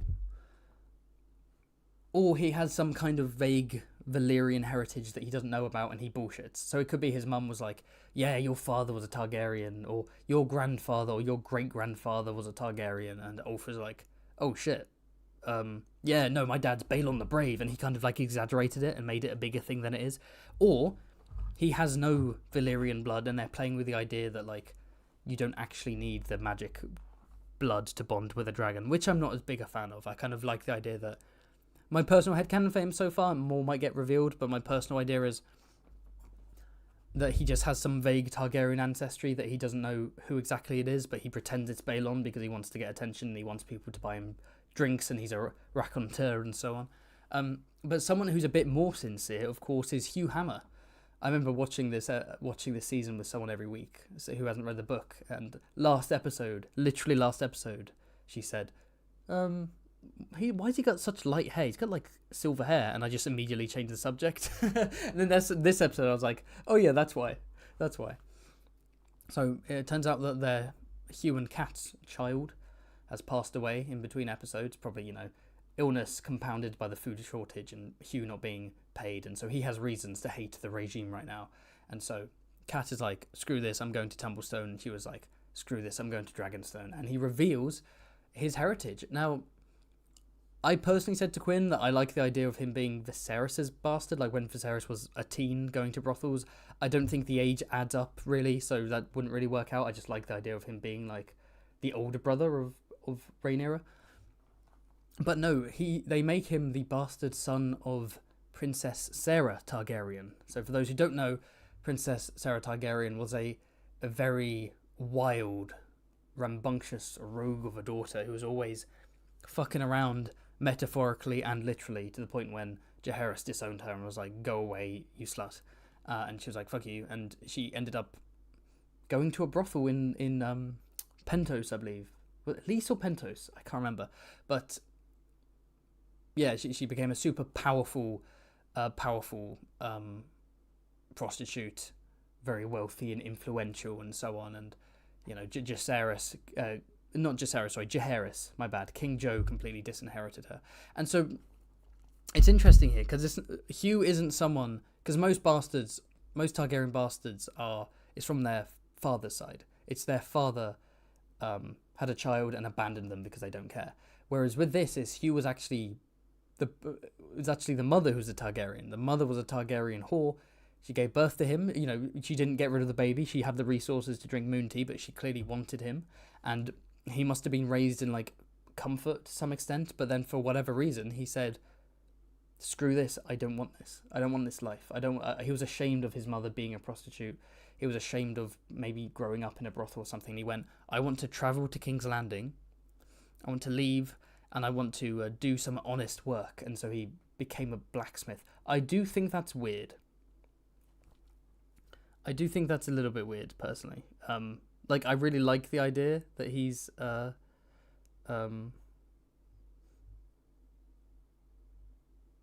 like the idea that he's like a... Sorry, I was doing something there. I like the idea that he's just like a... That he sorry, I had to kick someone out who was being stupid. I completely lost my train of thought there. I can't multitask apparently. Sorry, I was going to say I do like the fact that he is Sarah's son, because that's like it's just a really fun Targaryen to reference, and it's like a cool thing for the fans. But also, it's odd to me that he'd be raised in wealth and comfort in Essos and would actively be like, I am now going to travel to King's Landing, which is a shithole, to be a poor blacksmith. Like, I get him abandoning his mother, but like basically abandoning a life of privilege to actively be a lowborn blacksmith. That just feels kind of weird to me. I don't fully get it, but there we go. But yeah, he was a sexy man, by the way. Yes, I do need a mod. I do indeed. What is the chat saying?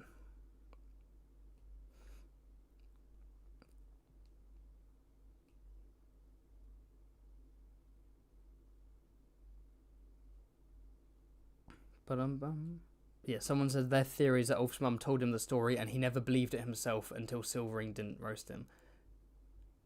Yeah, I can imagine that. Oh, and of course, it's worth mentioning, of course, that like the fact that Jaehaerys hated Sarah, and it's Jaehaerys' dragon that claimed the son of Sarah, is quite fun. Actually, that's very, very fun. So let's move on. I think I spent a bit too long on that one. It's very hot, by the way. It's like 28 degrees in the UK. It's boiling. I'm melting in my chair right here. I'm melting. Oh my goodness. So Azula drip.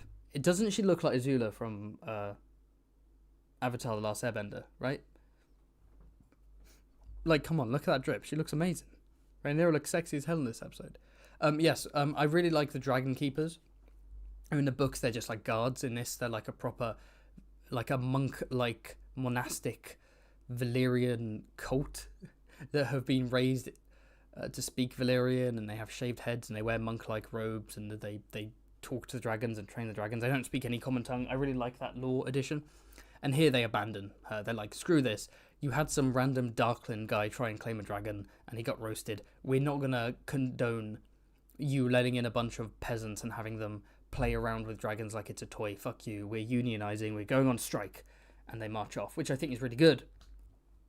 Because it basically allows for the dragon seed scene to be so chaotic, because you don't have all of these expert dragon keepers keeping the dragons at bay. It's just Rhaenyra's like, oh, fuck it, we're gonna turn it into a pick and mix, baby. We're just gonna put them out there like popcorn and see which one Vermi wants to munch on, and which one it wants to save. That didn't make any sense as an analogy. What am I talking about? Anyway, yeah.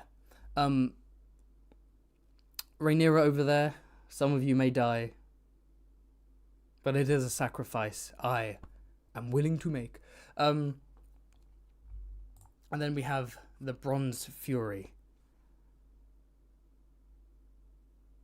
Terrifying. Okay, so this scene, there's a lot to talk about this scene.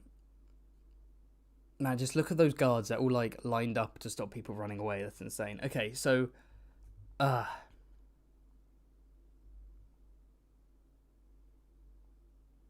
someone's saying turn my mic up. Am I still quiet?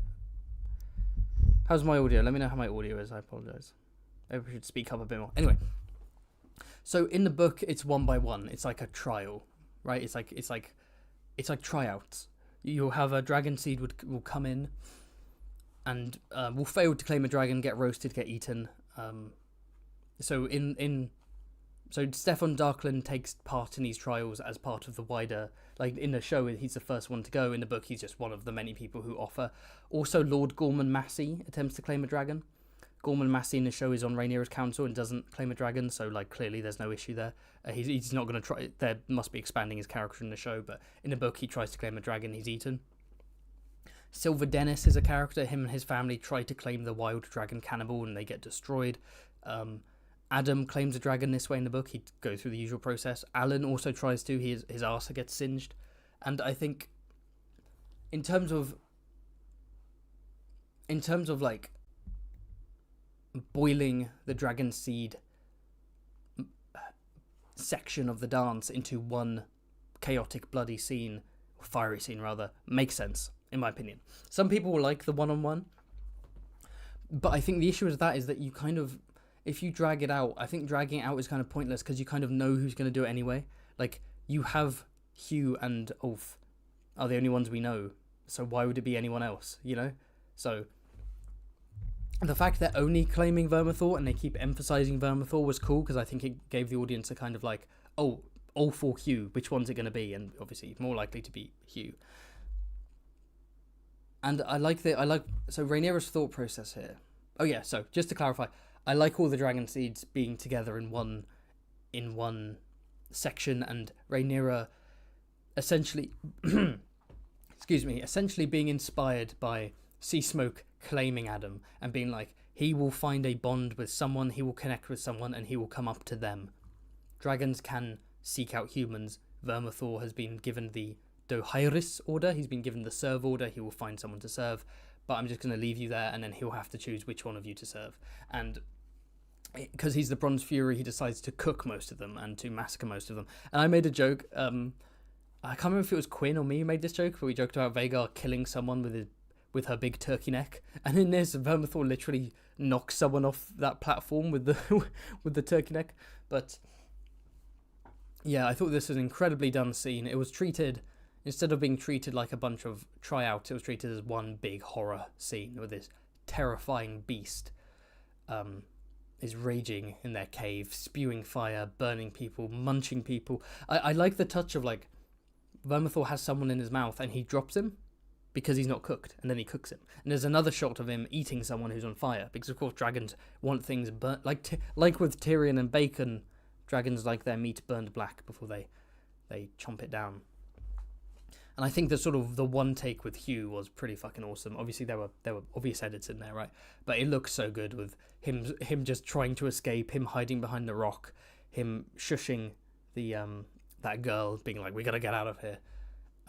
And of course it all climaxes in the really awesome moment, which, can I just say, my predictions have been on point. I said to Quinn on my Sunday live stream, I said that I want Hugh to do a reverse Jon Snow. I said I want him to roar at a dragon, but it needs to actually be cool instead of pathetic. Like, in my head for a year, I've been imagining how the Dragon Seeds scene would go down, right? When I started Fantasy Haven, I was imagining how lots of Season 2 would go down. And I imagined Hugh, of course, he's way more interesting in this series than I would have ever imagined him. But in my head, I imagined this muscle blacksmith swaggering up to a dragon and being like, Vermithor, I claim you, and Vermithor screaming at him, and Hugh just responding by just going, ah, in his face. And that's what he does. He just shouts, come on! And Vermithor respects it, because Vermithor is a thug of a dragon, and he sees this brave, powerful man standing before him like, yeah, what are you going to do? You're going to claim me? And he's like, hey, you're my rider's grandson. I like you. And then they have that connection, and Hugh looks great. He looks sexy as hell. He's fucking buff. He's got the beard. He looks like a Viking, and he's got Vermithor. It's perfect. It's perfect. I love it. Such a great one take. Such a great set piece. And it was it did feel tense, even though I knew what was going to happen. I will say, you could make the argument that maybe they should have thrown in a third character who had been built up more. Because throwing in Hugh and Ulf, the implication is, well, they're going to be the ones who claim a dragon, right? So Silver Dennis at the very start coming up, putting his hand out. No one thinks Silver Dennis is going to get it, right? The girl that Hugh saves, no one thinks the girl is going to get it, right? All of these, like, different dragon seeds. But it's like, oh, is it going to be Hugh? Who's going to claim Vermithor? Is it the guy we've been following all season? Yeah. Maybe we should have had one more character who acted as a red herring, like one of the many small folk we've been following go along. And there's 3 of them. I remember I watched a stream with Mauler, and Mauler brought up the idea that maybe Diana, they probably have plans for Diana in the future, but he brought up the idea that maybe Diana could secretly be a dragon seed, and then you have a character you've been following, and then you have Hugh, Ulf, and Diana, and there's a genuine sense of, okay, 3 characters, 1 dragon, who's going to die, who's going to make it, and, you know, there's a bit more tension. Another way we could have solved this, actually, and this is the thing I wanted to bring up earlier, but I saved it for now, is maybe you could have had Alan take part in the dragon seeds. I understand you don't necessarily want to take away from Hugh's badass moment, but imagine if you had Hugh, Ulf, and Alan, all of whom have been set up, and you're like, you're all, you know, try to claim this one dragon. Then there's a sense of, oh shit, who's going to get it? Is Alan going to get it like his brother? Is it going to be Hugh, the badass blacksmith? Is it going to be Ulf? Maybe he wasn't bullshitting. You know, there's a bit more tension there. But I can see why that may have just distracted from what the scene was going for, which is like Hugh making it through this massacre and puffing his chest out and being like, claim me. And also we need to talk about Rhaenyra's part in this. So this is essentially like a ritualistic sacrifice. Rhaenyra is aware that by having a bunch of dragon seeds below all at once, that Vermithor's inevitably going to kill a bunch of them until it finds one to bond with, even if it does. And she literally has it blocked off with soldiers, and she's watching from above. It's the most villainous she's been. It's the most ruthless she's been. And it's what I've wanted out of Rhaenyra all fucking season. And it's been so slow. Like, I've said before, I think her sort of incompetent, unsure, anxious vibe should have been like maybe 1 episode. And then she sort of gets a grip, like starts being more competent, starts being more ruthless, starts being more assertive, and then leading up to this moment, because so far it's basically been I want Daemon Targaryen, followed by I don't want to do anything, I want to do it, I'm going to slap my advisor, okay, now I'm going to murder a bunch of peasants. It's like, whoa, there's a bit of a jump there, but I like this direction. It makes them way more interesting, and it's not evil in like a sadistic way. It's not like hee I'm going to burn you all because I don't care, like how a badly written villain will murder henchmen to show how bad they are. No, it's like, again, she's driven by this, and I'm trying to spin the dumb prophecy subplot into something positive here. I don't like it, right, just to clarify. But she's seeing the prophecy, and she's seeing the Adam and Sea Smokers, like, these are beyond her, these are cataclysmic, these are godlike, these are, you know, it's a message from the gods, and so she needs to be the one to win, and so people need to die if she is to succeed. And if the gods have delivered this to her, she needs to exploit that and make sure that she gets as many dragons and dragon riders as possible, even if that means 90% of the dragon seeds are brutally murdered. And she's upset by it, she cries at it, but she knows it has to happen. She's like, I'm willing to sacrifice you because I need to win this war. The more dragons I have, the shorter this war can be, the less bloody it can be, the fewer lives will be taken, because we'll have the ultimate advantage, so I'm going to sacrifice you to achieve that. And of course, just, they are small folk, you know, small folk and bastards, they are not seen as the same. She has been raised up as a noble, she's been raised as a princess, she's not going to see blacksmiths and tavern drunks and washer women and maids as anywhere close to godlike Targaryen Valyrian like herself. So yeah, socially it makes sense. Character-wise, she's kind of driven. She's driven by the prophecy and this idea of the gods being on her side, that, you know, that she is becoming a bit radical, and I like that. I want to see that change. I like that. It is pretty brutal though. Like, it's pretty fucked up. Like, this is the first properly fucked up moment, thing that Rhaenyra does. Took too long for her. She should have started going down a ruthless path way earlier in the season. One of my big criticisms of the season, but I really like this scene. Which is a good fucking scene. And then we go from, and I will say, going on to the next scene, right? Going on to the next scene. It's cool that each dragon is being claimed differently. So we have, because we saw Vagar being claimed in season 1 with Aemond, and some people complained, why wasn't Laena? Why didn't we get a Laena scene where Laena claims Vagar? And the issue there is that it would have been the same thing. It would have been a child claiming Vagar, and you can't just have 2 scenes of the same thing. Aemond is a way more important character. Makes more sense to give him the to give him the massive dragon claiming scene, right?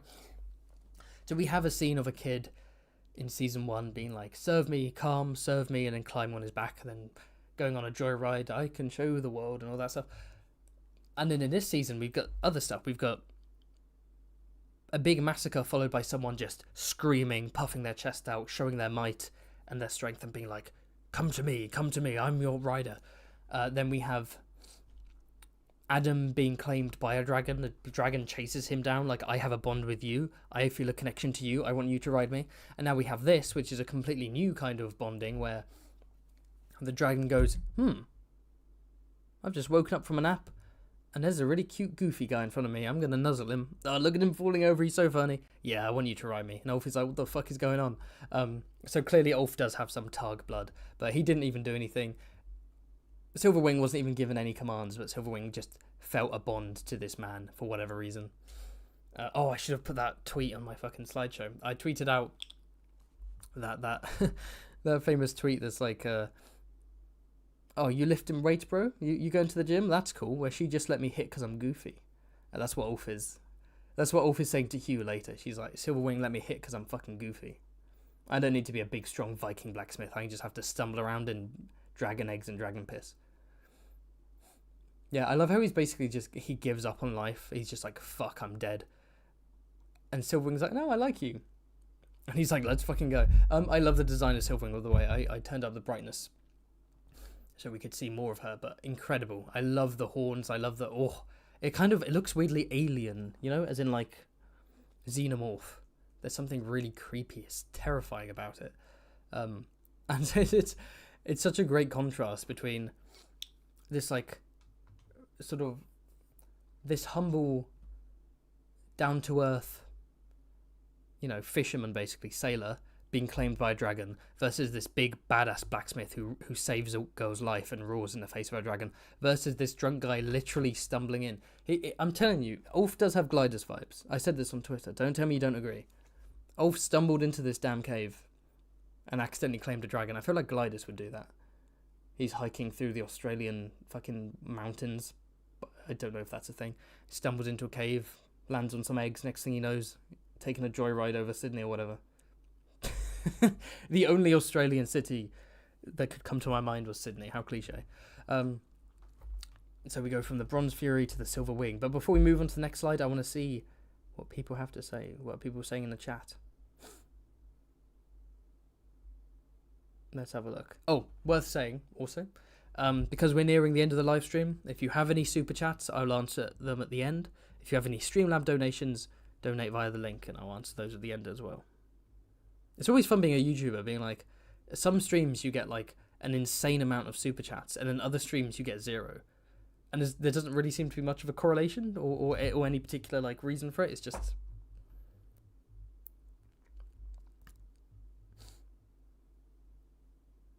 Bum, bum, bum. The wild dragons are still to appear. Yeah, I don't think we're going to see all the wild dragons. Like, we don't really need to see Grey Ghost. We don't really need to see Cannibal, especially how expensive they would be. Like, we don't need that. The sound design was incredible. The growling and the clicking of Vermithor, insane, honestly.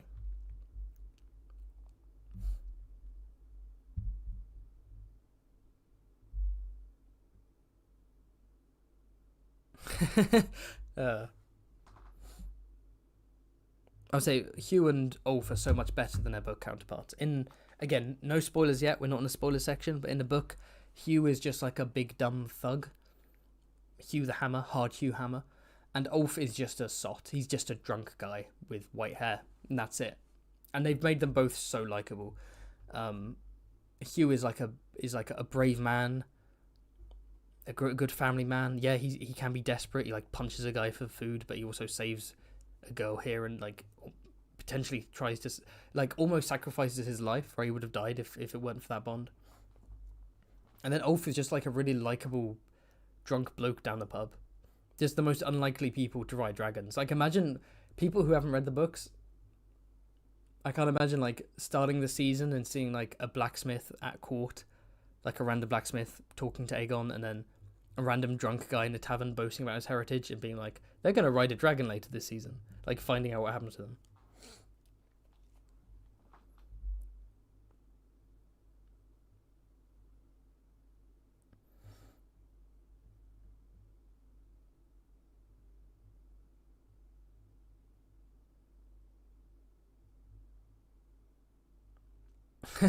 Silverwing pick the first human coming her way so she can spend time with Vermithor. Vermithor and Silverwing have basically been in retirement. They've been in a retirement home just chilling, being bored, like, damn, I haven't been ridden in ages. I'm sure that sentence is said a lot in retirement homes, by the way. No one's ridden me in ages. Silverwing thought Ulf hatched from one of the eggs. I love that theory, that because I don't know if he stepped on an egg or like stepped on the eggshell, but like the idea that Silverwing's like, oh, one of the eggs hatched, and he just sees this like middle-aged bloke and is like, you don't look like a dragon. You're a bit deformed. Oh, you're cute anyway. Hey, I birthed a human. I just gave birth to a human. Ulf is like, holy shit, what? Ah.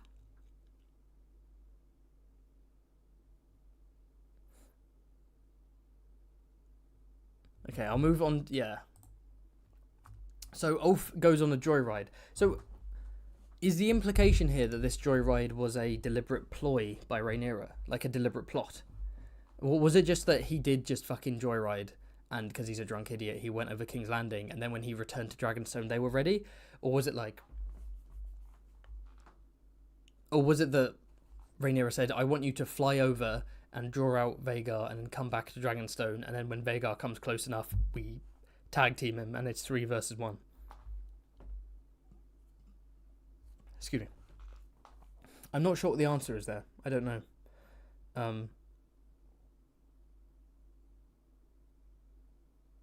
Yeah. It could be either. It could be either. The fact that they were waiting on Dragonstone makes me think that it was intentional. Which is funny because Rhaenyra didn't go herself. She was like, I want this random drunk peasant and commoner mixed together. I want this random drunk commoner to fly out over King's Landing and then come back to lure out Vagar because he's expendable. I'm not. Yeah, I genuinely don't know if it was meant to be like a joyride or like a plan or something. But either way, we have Aegon's increasingly dwindling council, just Iron Rod, Orwyle, and Larys. And they hear commotion, but before they hear commotion, by the way, Iron Rod says that more houses are joining with House Beesbury. So House Beesbury rose up against their liege lords, House Hightower, and other houses in the Reach are now joining, and they're actually cutting off House Hightower. But it's a super powerful army, super powerful navy, and Targaryen has taken to wing. Daeron is now riding Targaryen.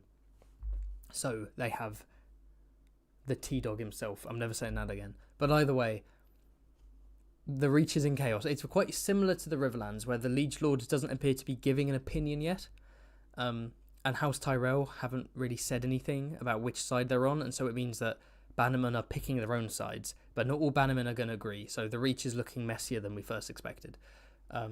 But there is going to be a blue dragon in the mix now, so that's pretty awesome, because Sunfire is wounded, Dreamfire is in the dragon pit, and Helena probably doesn't want to ride her into battle. That leaves Vagar and Targaryen as the two realistic dragons on Team Green who can continue to fight. And then Aemond finds out that everyone's shouting, dragon, dragon. He looks out the window, he's like, oh my god, there's a silver wing is flying overhead, what the fuck? And then of course he rides to go on Vagar. Good touch that Vagar isn't in the dragon pit, she's too big, she sleeps outside, and he gets on and he chases after Hugh, who's having the time of his life. Ulf, and he chases after Ulf. On that creature. Look at Vagar. Oh my god. And then as he nears Dragonstone, I think he's like, oh shit, they've claimed a bunch of dragons. This is not good. And then he turns around and flies off. Again, the fact that they're kind of like waiting there does give the implication that it was a trap, but also it's a weird trap, because why would you risk... I know he's expendable because he's a commoner, but why would you risk Ulf dying and Silverwing dying when you work so hard to get another dragon on your side? And also, why would you send a dragon that the Greens don't know has been tamed? Why would you not send Syrax, or even risky, but even Moondancer or Vermax, right? Baelor and Jace's dragons, respectively. Send them to tease Vagar out and be like, oh, chase me, and then go back to Dragonstone, and then, surprise, Vermithor, Silverwing, we're going to destroy you. And Aemon's like, oh, shit, I didn't see this coming. But if he sees Silverwing, he's going to be like, oh, she has found a way to claim another dragon. There might be more. Turn around. So I don't really get that. Or, yeah, the more I talk about it, the more I'm confused by that scene. But, yeah, Vagar turns around. I like how reluctant it is. I really enjoy how reluctant Vagar turned. Like, at first, he's like, oh, I want to go. I want to keep going. He's like, no, I don't want a Luke moment where you attack Lucerys. Listen to me, turn around. And he's like, fine. She's like, fine. She just had a little moment. She had a little PTSD flashback. She was like, oh my god, it's Sunspear. It's Sunspear. Is that Princess Martell? Let's fucking destroy them. But he's like, no, I'm not Visenya. Fucking turn around. Vagar's like, oh, right, yeah. I forgot where I was. Turns around straight back to King's Landing. And we do get a really awesome ending shot. Syrax screaming, be gone. Get out of here. And then you've got Vermithor back there, posing like a badass. Album cover image right there, and then Silverwing on top of the castle, and Rhaenyra gives that kind of nod like, yeah, you better run. And that begs a question: how is this war going to continue to unfurl? How is it going to how will the battles and the strategy, how will it evolve? Because right now Team Green have a giant dragon and a young dragon, while Team Black have one really big dragon, 3 decent sized dragons, and a couple of teenage dragons. Like, they have the numbers game. Like, if Caraxes, Silverwing, Syrax, and Vermithor teamed up, they could probably take down Vagar. One of them could, like, one or more, or even all of them could die, but in theory they could take down Vagar. So how is this going to change the board? Hopefully both Team Black and Team Green discuss this. Hopefully they actually just sit down in their council meetings and discuss, what are we going to do about the dragon situation, right? How can Aemon protect King's Landing and send Vagar out to fight certain fights, right? Because the Blacks have such a big advantage here. So what are they going to do? I don't know. We'll have to see. What's the next slide? It's super chat time. So now I'm going to go through super chats and donations. Yeah, I said that sentence like I had some kind of climax to it. I didn't. I'm just going to go through super chats. So, super chats and donations, and I'll answer your questions. I didn't get many during the stream, that's fine. So there won't be that many to run through. Let's have a look. So, first off, thank you for the donation from Merlin, who says, my boy left-hand Lucas Cod should ride a dragon in the Winds of Winter. Why specifically left-hand Lucas Cod? That's such a niche character. So House Cod are an Ironborn house in the books.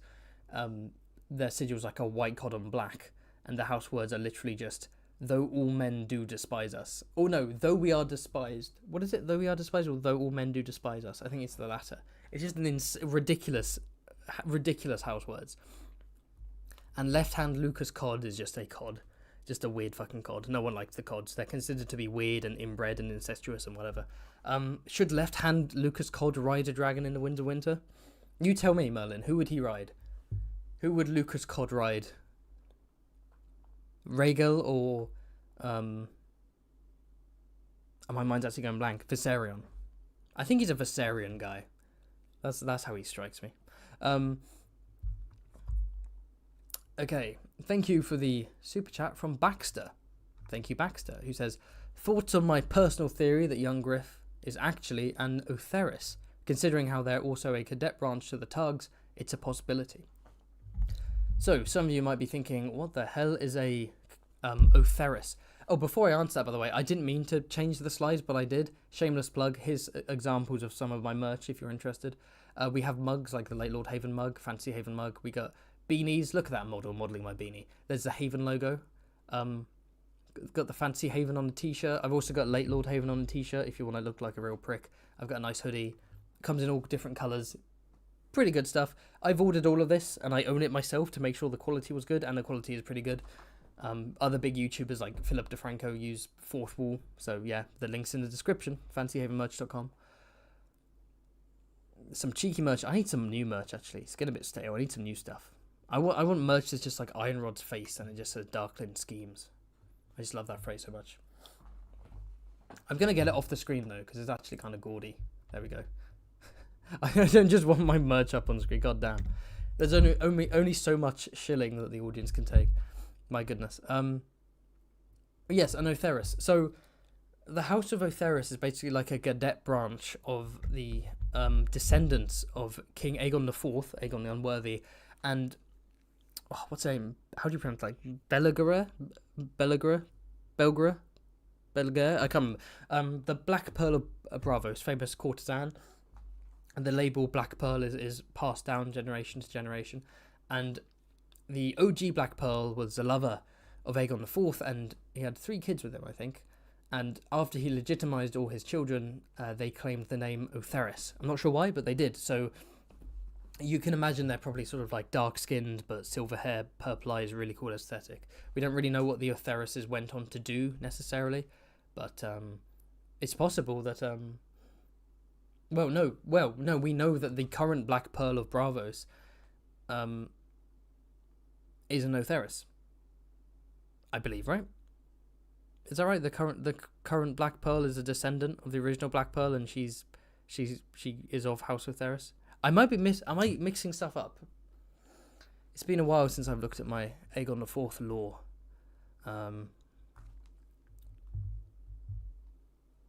Belagere, someone's writing comment. Is it pronounced Belagere? Belagere Otheris. That might be it. That sounds cooler than whatever the fuck I was saying.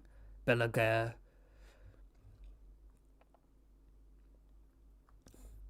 The Night King is the show adaptation of Lucas Cod. What is this Lucas Cod meme?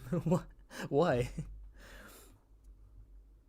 Yeah, Drunken Joyride. I agree. I think people interpreting it as a trap, I don't think that's right. I think it is Ulf got on and drunkenly rode out, and then when he rode back, they might have been like, holy shit, Vagar's coming, and there was time for Vermithor, and considering they were already in the dragon pit, there must have been time for them to come out and like dramatically pose for the camera, I guess.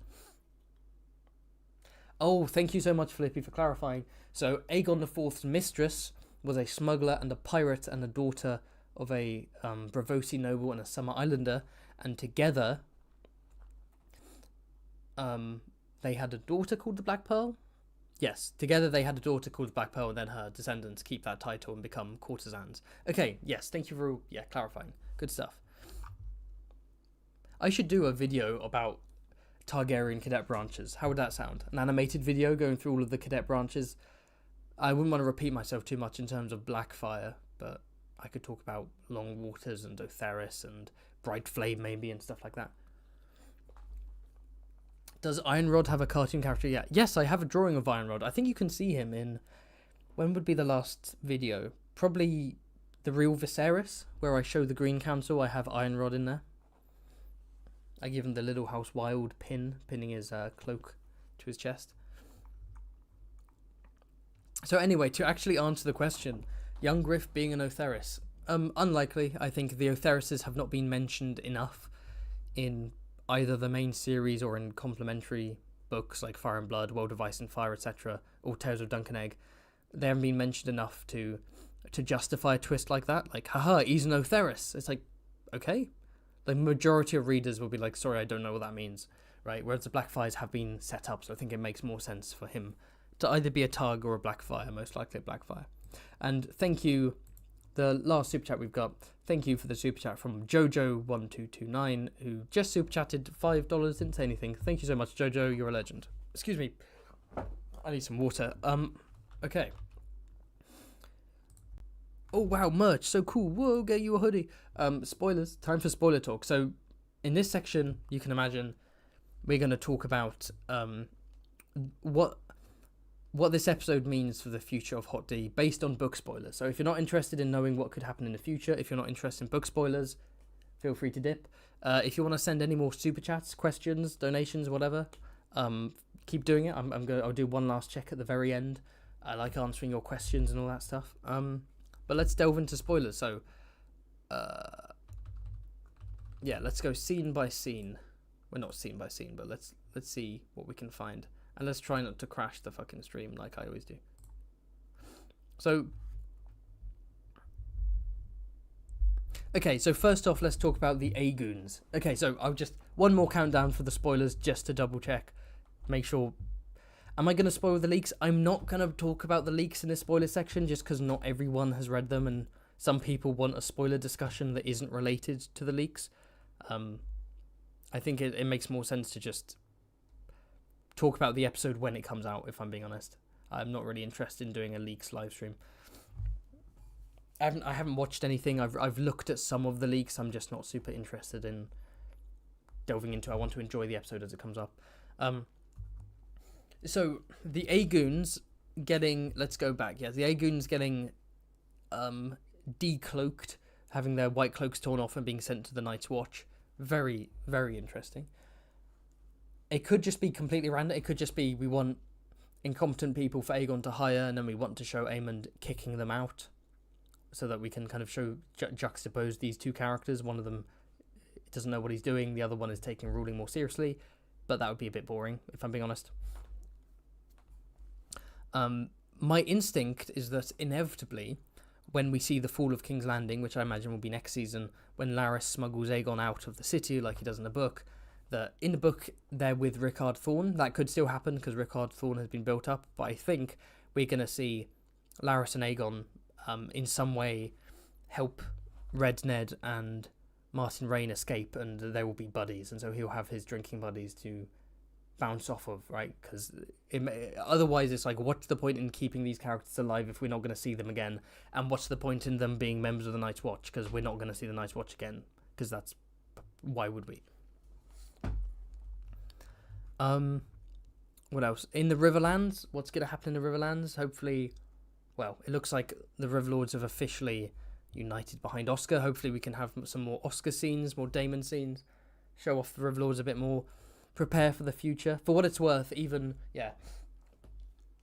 So I'm not talking about leaks or anything, I'm just saying this week, when I saw the Next Time trailer, which I'll be breaking down on Sunday, but when I saw that Next Time trailer, my instinct was, okay, it doesn't look like there are any battles happening here. It looks like episode 9 was going to be Battle of the Gullet, episode 10 was going to be Fall of King's Landing, and then when HBO mandated that it be cut down to 8 episodes, my guess is they kept the first 7 episodes the same, and then they kind of rewrote episode 8 to be a bit more climactic, but roughly the same, and all the battles are pushed to next season, thus making season 2 the road to war, the Cold War turning hot. Both of these phrases have been spoken by Ryan Condal. I knew that going in. My assumption is that this was that season 1 is a prologue and season 2 is act 1, but I think people have gone into this season assuming it's act 2 and are going to be like, wait, this whole season was building up to war, where was the war? But like, this is the build-up, this is the realistic build-up, this is the intrigue and the politicking and the scheming and the armies raising and stuff, and the skirmishes before the war, the full-scale war explodes. I think, yeah, the writers did get screwed by HBO doing that. Cutting the last 2 episodes out, not really their fault, but, you know. Timing, budget, don't know what the reasons are, but they have to make do with what they've got.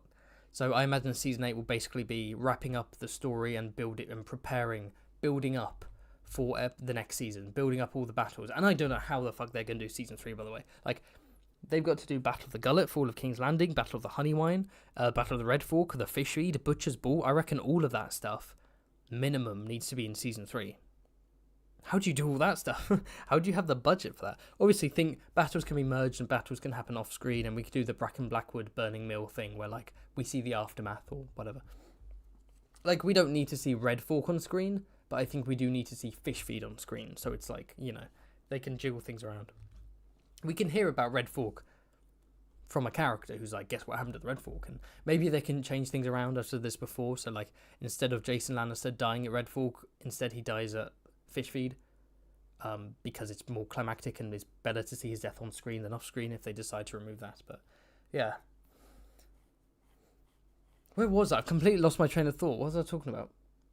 Oh yeah, I was talking about the next episode being about armies building up and stuff. So I imagine we'll see the Riverlords building up and preparing to march against the Lannister army, And yeah, hopefully we can see these now that these lords have been built up a bit. So we know Lord Bracken, we've seen Lord Mooton and Lady Mallister and Lord Darry and Lord Piper, and we've seen Lord and Lady Frey and so on. And hopefully next season we can see Lord Blackwood and the most important Lord, Lord Vance of Atranta. Of course, we can see them in battle. We can see them fighting. They may not be main characters, but we still have some kind of attachment to them. At the very least, I think the audience probably have an attachment with Oscar Tully. He's only been in 2 scenes and he's cemented himself as a legend. Same with Simon Strong. So yeah, you just need a side character to have a badass moment, and boom, the audience is with them, willing to follow them into battle.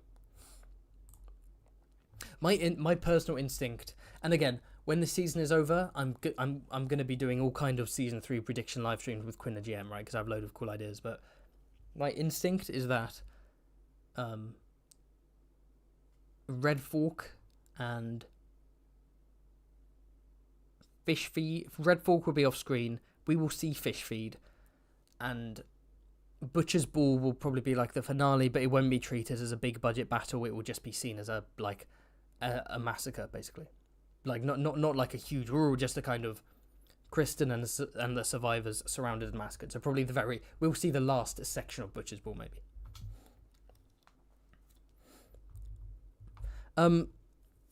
Tyrese said, didn't Condor say there were 2 battles? Did he count Burning Mill? He didn't say 2 battles. He said 2 big budget sequences. And he revealed that the second one was episode 7. So the first one was Rook's Rest. The second one was Taming of the Dragon Seeds. Great scene, of course. But I think a load of people expect that when he said that, they thought he meant episode 8 battle. Looks like there will not be an episode 8 battle. And that's not based on leaks. That's based on the trailer for next time. It looks like it's all about armies building up. But no, there's no actual fighting in any of the next time trailers. Cuts caused / influenced by the writer's strike. The decision to cut it down happened before the writer's strike. Don't get me wrong, the HBO probably would have had advanced knowledge that a strike was about to happen or whatever, but I think it's more likely budget. I think it's budget and timing, and they went, yeah, no, we don't have the budget, we don't have the time for you to do 2 giant battle scenes at the end. Just put out 8 episodes. Excuse me. Oh my goodness, I apologize. Unprofessional. Yeah, 4 and 7 big CGI moments. It's the Bracken heirs uncle, not dad. Did I say dad? I meant uncle. I apologise. Because his dad died in Battle of the Burning Mill. Samwell.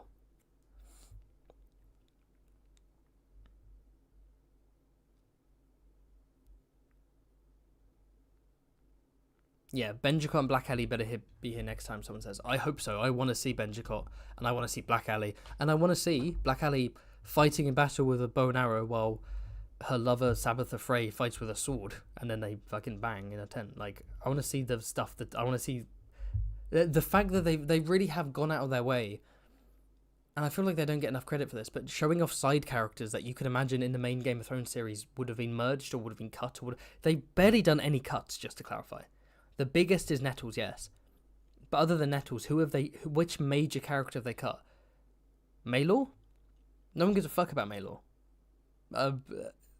Who have they cut? They've even kept Rickard Thorne, for God's sake. They've kept Gwaine Hightower. They have Lord Mooton, Lord Frey. Like, they've kept all these side characters they didn't need to keep. Sorry about that, and I really do appreciate it. Also, bear in mind that, like, the whole Warner Brothers Discovery merger happened, and David Zaslav or Zaslav, can't remember, runs HBO now, and his key ideology is money, right? He's a money saver, and so he scrapped a bunch of movies like the Batwoman movie. Was it Batwoman? Yeah, like the Batwoman movie. No, Batgirl. My bad. The Batgirl movie, and he wrote it off as a tax write-off because it hadn't officially entered marketing, which means that it could be written off for some reason. I don't know. I don't quite understand, but... And so he's been doing a load of cuts, cancelling a load of shows like Raised by Wolves, etc., etc. It is cool that they cast... I haven't seen Raised by Wolves, but Abu Bakar Salim, who plays Alan of Hull, and I'm not entirely sure what her name is, but the Danish actress who plays Lady Jane Arryn, play mother and father, respectively, in Raised by Wolves, and they're like, oh, we cut your show, you want to come and join this show instead? That's kind of fun. But yeah, if with Zaslav in charge, you can imagine him being like, whoa, the budget is going to be how much for season 2? Get rid of the last 2 episodes. There we go. That's a better budget. even though long term it's just going to make people disappointed that after 2 whole years we got 8 episodes of building up to a war that was teased in the trailers but never happened, and then we're going to have to wait another 2 years to actually see that battle that people thought would happen now. I hate that there's a channel that's commenting called Now with the Now TV logo. Are you trying to provoke me? Are you trying to remind me of your 1080p subscription service? Are you trying to remind me of your lack of 4K? Are you trying to remind me of your 2 Sky Atlantic ad breaks per episode in a show that is not written around ad breaks? I fucking hate Now TV. Anyway, my apologies, I had a moment. What do you think they will do with Gwaine? They will replace his and Rickard Thorne's role? No, because Rickard Thorne escapes with the Larys and Aegon and helps them out. But and then he goes on with Maelor to Bitterbridge, etc. But there's no Maelor. No, because Gwaine is not near King's Landing anymore. He's not in King's Landing. He is travelling with Criston to Harrenhal. So I think the plan is season 3. We're going to see Aemond, Criston, and Gwaine in Harrenhal, which will be fucking awesome because we get to see Simon Strong again. We get to see Alice Rivers again. They get to reuse all the awesome sets, like the weirwood and the rainy interior, and we get to see visions. Like, think of we don't want to have a Daemon situation where I think the audience got a bit bored by like all he was doing is sitting around getting visions, but like Aemond visions are gonna be fucking awesome, right? He can see young Aemond. Maybe he'll see himself without an eye patch. Maybe he'll see maybe he'll have a sex dream with Alicent. Maybe he'll see the brothel madam. Maybe he's gonna see Lucerys. Maybe they get the same actor, so he's all grown up. That would be fun. What else could Aemond see in his visions? Maybe like Daemon saw himself dressed as Aemond, maybe he's going to see himself dressed as Daemon. We're going to have dressed as Daemon. We're going to have like cursed 2-eyed Aemon in Daemon's wig. That'd be quite funny. And then Criston can get visions too, which could really help flesh out his character. I feel like Gwaine has to be the straight man, right? Like, if they go along with Aemond brutally genociding House Strong, we'll probably see the death of Simon. Or they might keep him around because he's a fan favourite, but we'll probably see his death. In which case, you could have Criston and Aemond going insane in Harrenhal and their relationship fraying, and we know eventually they split up. And meanwhile, Gwaine is the straight man being like, my bed's comfy as fuck. I'm having a great night's sleep. Why do you keep complaining? Why do you keep passing out? What's going on? But yeah, I think Gwaine needs to exist so that it's not just Criston and Aemond being awkward. Like, Gwaine needs to be there so that Criston has someone to bounce off of. And I think when we have Butcher's Ball and that stuff, it'll be Gwaine and Criston to the end. Quite cute. Maybe they will have sex like all the fans want them to. Who knows? The idea of like, it's fun when you have a setting and a bunch of characters and then you swap out the characters with new ones. So you have Harrenhal and Alice and Simon and so on, and then you have Criston and Aemond and Gwaine interacting with them. It's a completely new dynamic. But although Simon is a fan favourite, I imagine he's cooked. I think he is cooked. In the book, I think Aemond challenges him to a duel, and because he's an old man, he easily wins, and then he just has every strong brought before him and beheaded.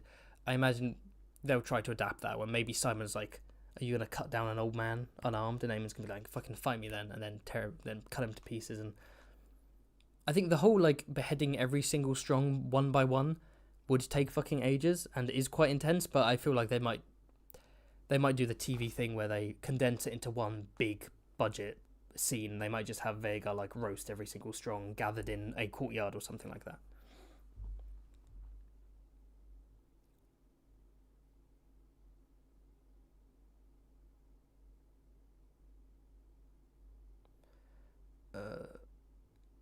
What will be the ending if not a battle? I think the ending will just be setting up next season. I think it's going to be all the armies are raised, there's a new status quo, we're going to do this and that, and we will see it next season. Bye, see you in 2 years. I do think it's going to be disappointing, if I'm being honest, but I'm not sure what the writers could have done.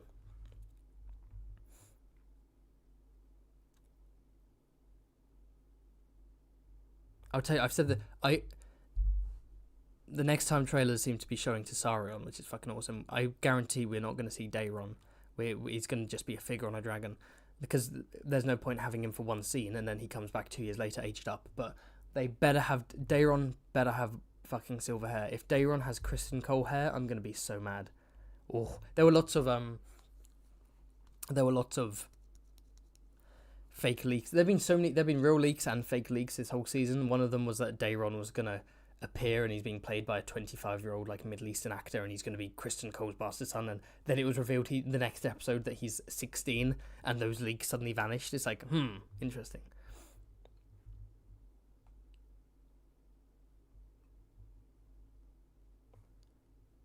Yeah. Someone even brings this up: the theory that Daeron has Alicent's hair color, and then she sends him away. It's stupid because the implication, I think, is that Alicent and Kristen started having sex after Viserys' death as a weird grief, parasitic mourning thing, kind of toxic.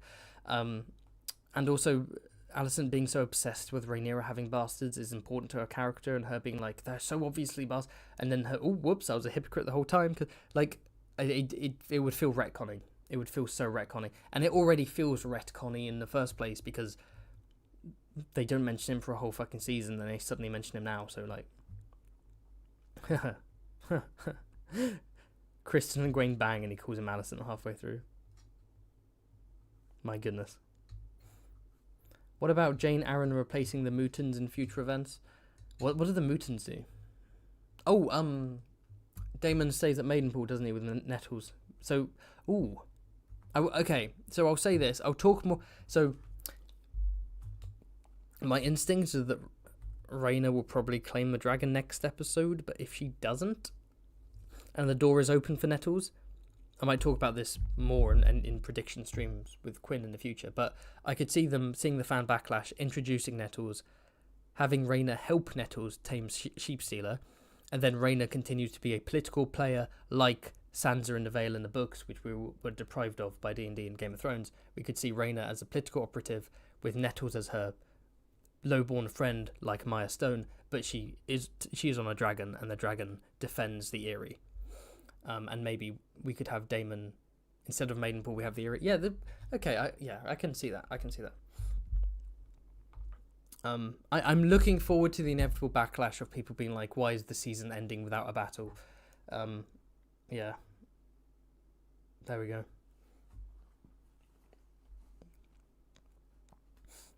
In text, we never read what color Daeron's hair is. No, but I think we don't need to. I think if you're talking about a Targaryen, you only really need to mention their hair color if it isn't silver.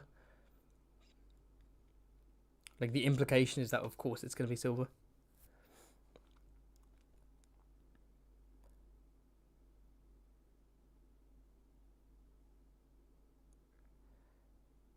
I won't bother talking about the leaks because there's probably just a bunch of people watching who aren't interested in discussing the leaks. So, yeah. I don't really have that much to say about them, by the way. Like, everyone went wild over the leaks on Twitter. I was like, oh shit, there's some really, like, horrible stuff. And I read them all and I was like, they're not that bad. There's, like, 2 scenes that seem dumb to me, but, like, nothing's, like, show-breaking insane. Here's what happens every single fucking week of the show is here's a bunch of leaks, and some of them are true and some of them are fake, and then people lose their shit because the leaks are being written in like a passive aggressive way, and everyone's like, this ruins the show.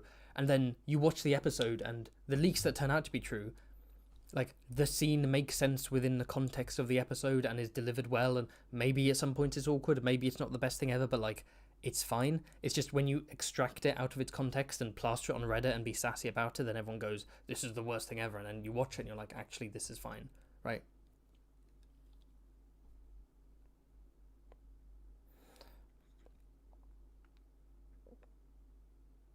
Yeah, I think this season as a whole will be viewed a lot more positively than it is being viewed episode by episode. I still think without 9 and 10 it is objectively an underwhelming season. It's nowhere near as good as season 1, but it's still damn good television. It's really fucking good, and there's lots of great stuff in it to enjoy, and it could have been awesome if we had episode 9 and 10. Unfortunately we don't, but in terms of what we have, I think it's going to be seen as a kind of like season 2 of Game of Thrones, right? Where like season 1 is fucking amazing and season 2 is really good, but it's not quite as good. And then season 3 hits out the park. I can see that happening with House of the Dragon, where you have great season 1, season 2 not as good but still decent, and then season 3 comes on and a bunch of plot lines come to a head and lots of climaxes and boom, goes crazy. There's also, I will say this, there's a fake leak which has been going around, which is someone has edited Alicent kissing Kristen with Rhaenyra kissing Mysaria, and they've merged it together to look like Alicent and Rhaenyra. Sorry. Let me rephrase that. It's Alicent kissing Kristen, and then the other scene of Rhaenyra kissing Mysaria, and someone has merged them really well to look like Rhaenyra and Alicent are kissing, and they're spreading it online as a leak. It's not a leak, it's just a really good fucking edit.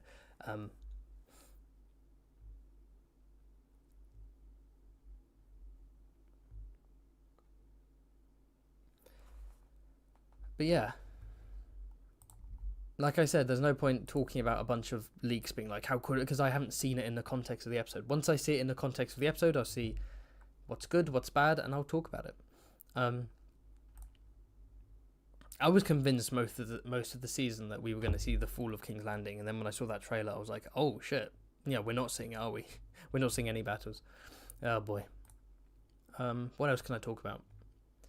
Aegon II, my long-ass King Richard the second/third tirade. Don't know what that was about. Yeah, Aegon and Larys, they've built up that relationship where you understand why they're going to flee in the future. And I'm interested to see what they're going to do with Aegon. Like, are we going to... Because we can't just abandon him, like in where he disappears in Fire and Blood for ages. You can't do that. That doesn't work. You've got to have him do something. Alicent, let's hope she does stuff.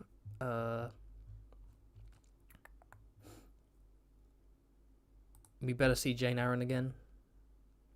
I want to see Ulf and Hugh post-dragon taming. It's going to be super awesome. I want to see what they get up to. And I want to see how the Blacks handle dealing with fucking Rhaenyra outmatching them in terms of dragons. Okay, so I think I'll wrap up here. Let me just double check. Yep, looks like we're going to wrap up.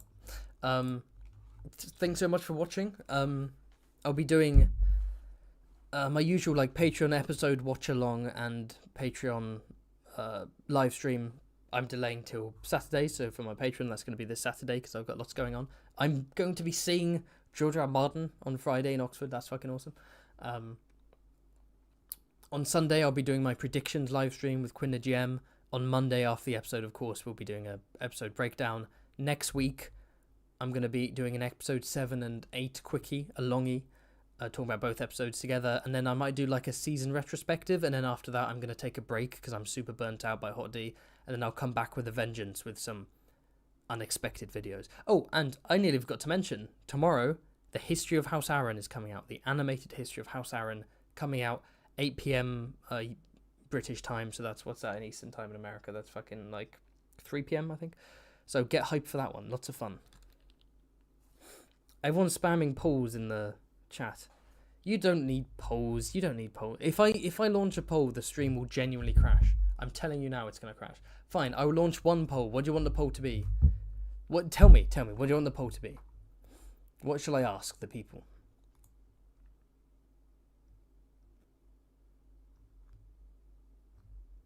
What question? Don't just say polls. It's not helpful. What poll should I do before I wrap up? I guess while I'm waiting for the people to tell me what kind of poll-related question or question-related poll, what kind of poll I should put out. Like and subscribe. Check out the Patreon if you want exclusive live streams and videos and art commissions and stuff. If you want to buy some stuff from the merch, it really helps me out. Thanks so much. Check out my videos, etc., etc. I need a script. I'm telling you now. I need a kind of outro script. It's always good. Favorite dragon, milk or no milk? Hugh or Ulf?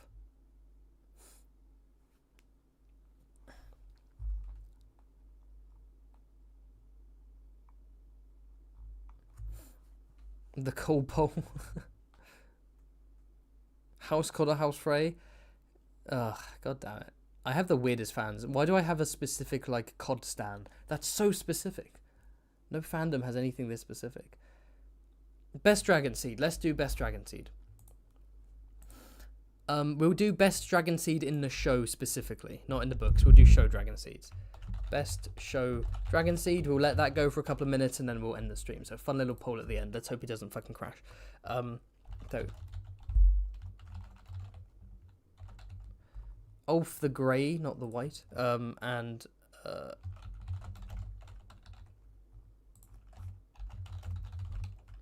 The poll has begun. It is in the chat. Feel free to respond and then we'll read out the results at the end and then we will actually wrap up.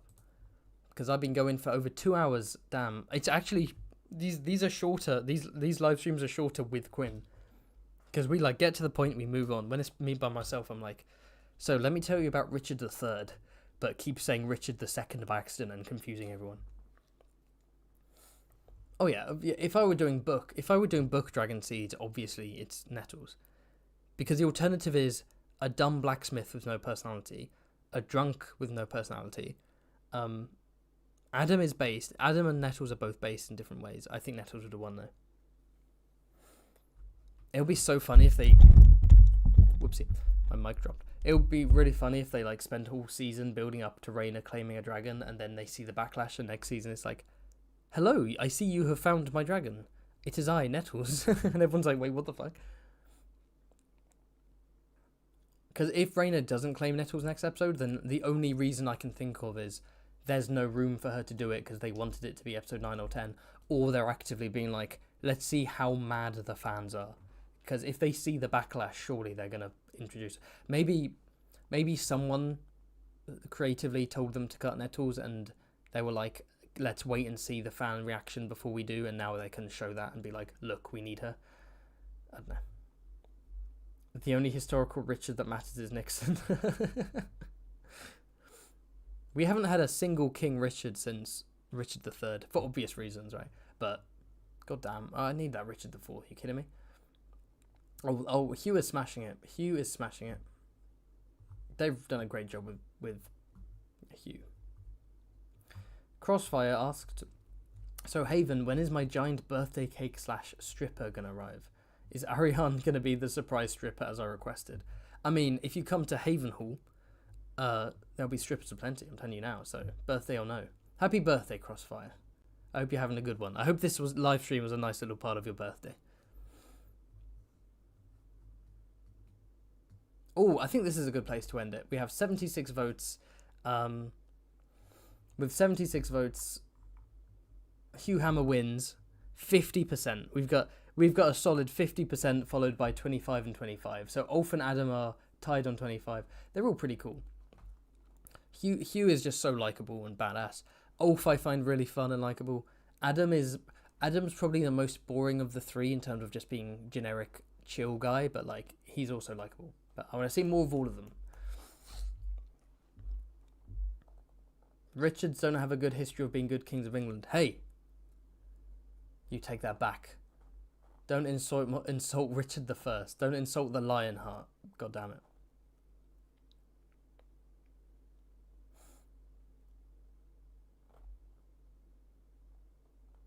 Good stuff. Good to hear it, Crossfire. Hey, if you want to have an even better birthday, come and join the Patreon. Oh, don't boo me. Don't boo me. Come on, don't boo me. I think we're going to end the stream right now. I'm tired and I'm going to take tomorrow off because I'm exhausted from Hot D content, if I'm being honest. Then Friday, I'm going to see Gurm at Oxford. I think it's going to be live streamed, the actual event, or at least it'll go up online somehow. So I'll be in the audience somewhere. I'll try and ask a question. The Q&A time is like 15 minutes, so the odds of actually with hundreds of people there, the odds of actually getting in is really slim. So, but I'll try, I guess, if I can think of a good enough question. Imagine I get up to the mic and I'm like and subscribe to Fantasy Haven. I just drop the mic and walk out the room. What else? And then, yeah. But yes, the important thing is stop with the Lionheart roast. Stop roasting him. Just because he was killed by a literal French child with a crossbow. It's irrelevant. It doesn't matter. Yes, anyway. House Aaron video tomorrow. Check it out. I spent lots of time on it. It's lots of fun. I will see you next time. When will I see you? Sunday with Quinn, hopefully. The divorce hasn't gone through yet. There's still time to rekindle the romance. I'll see you later.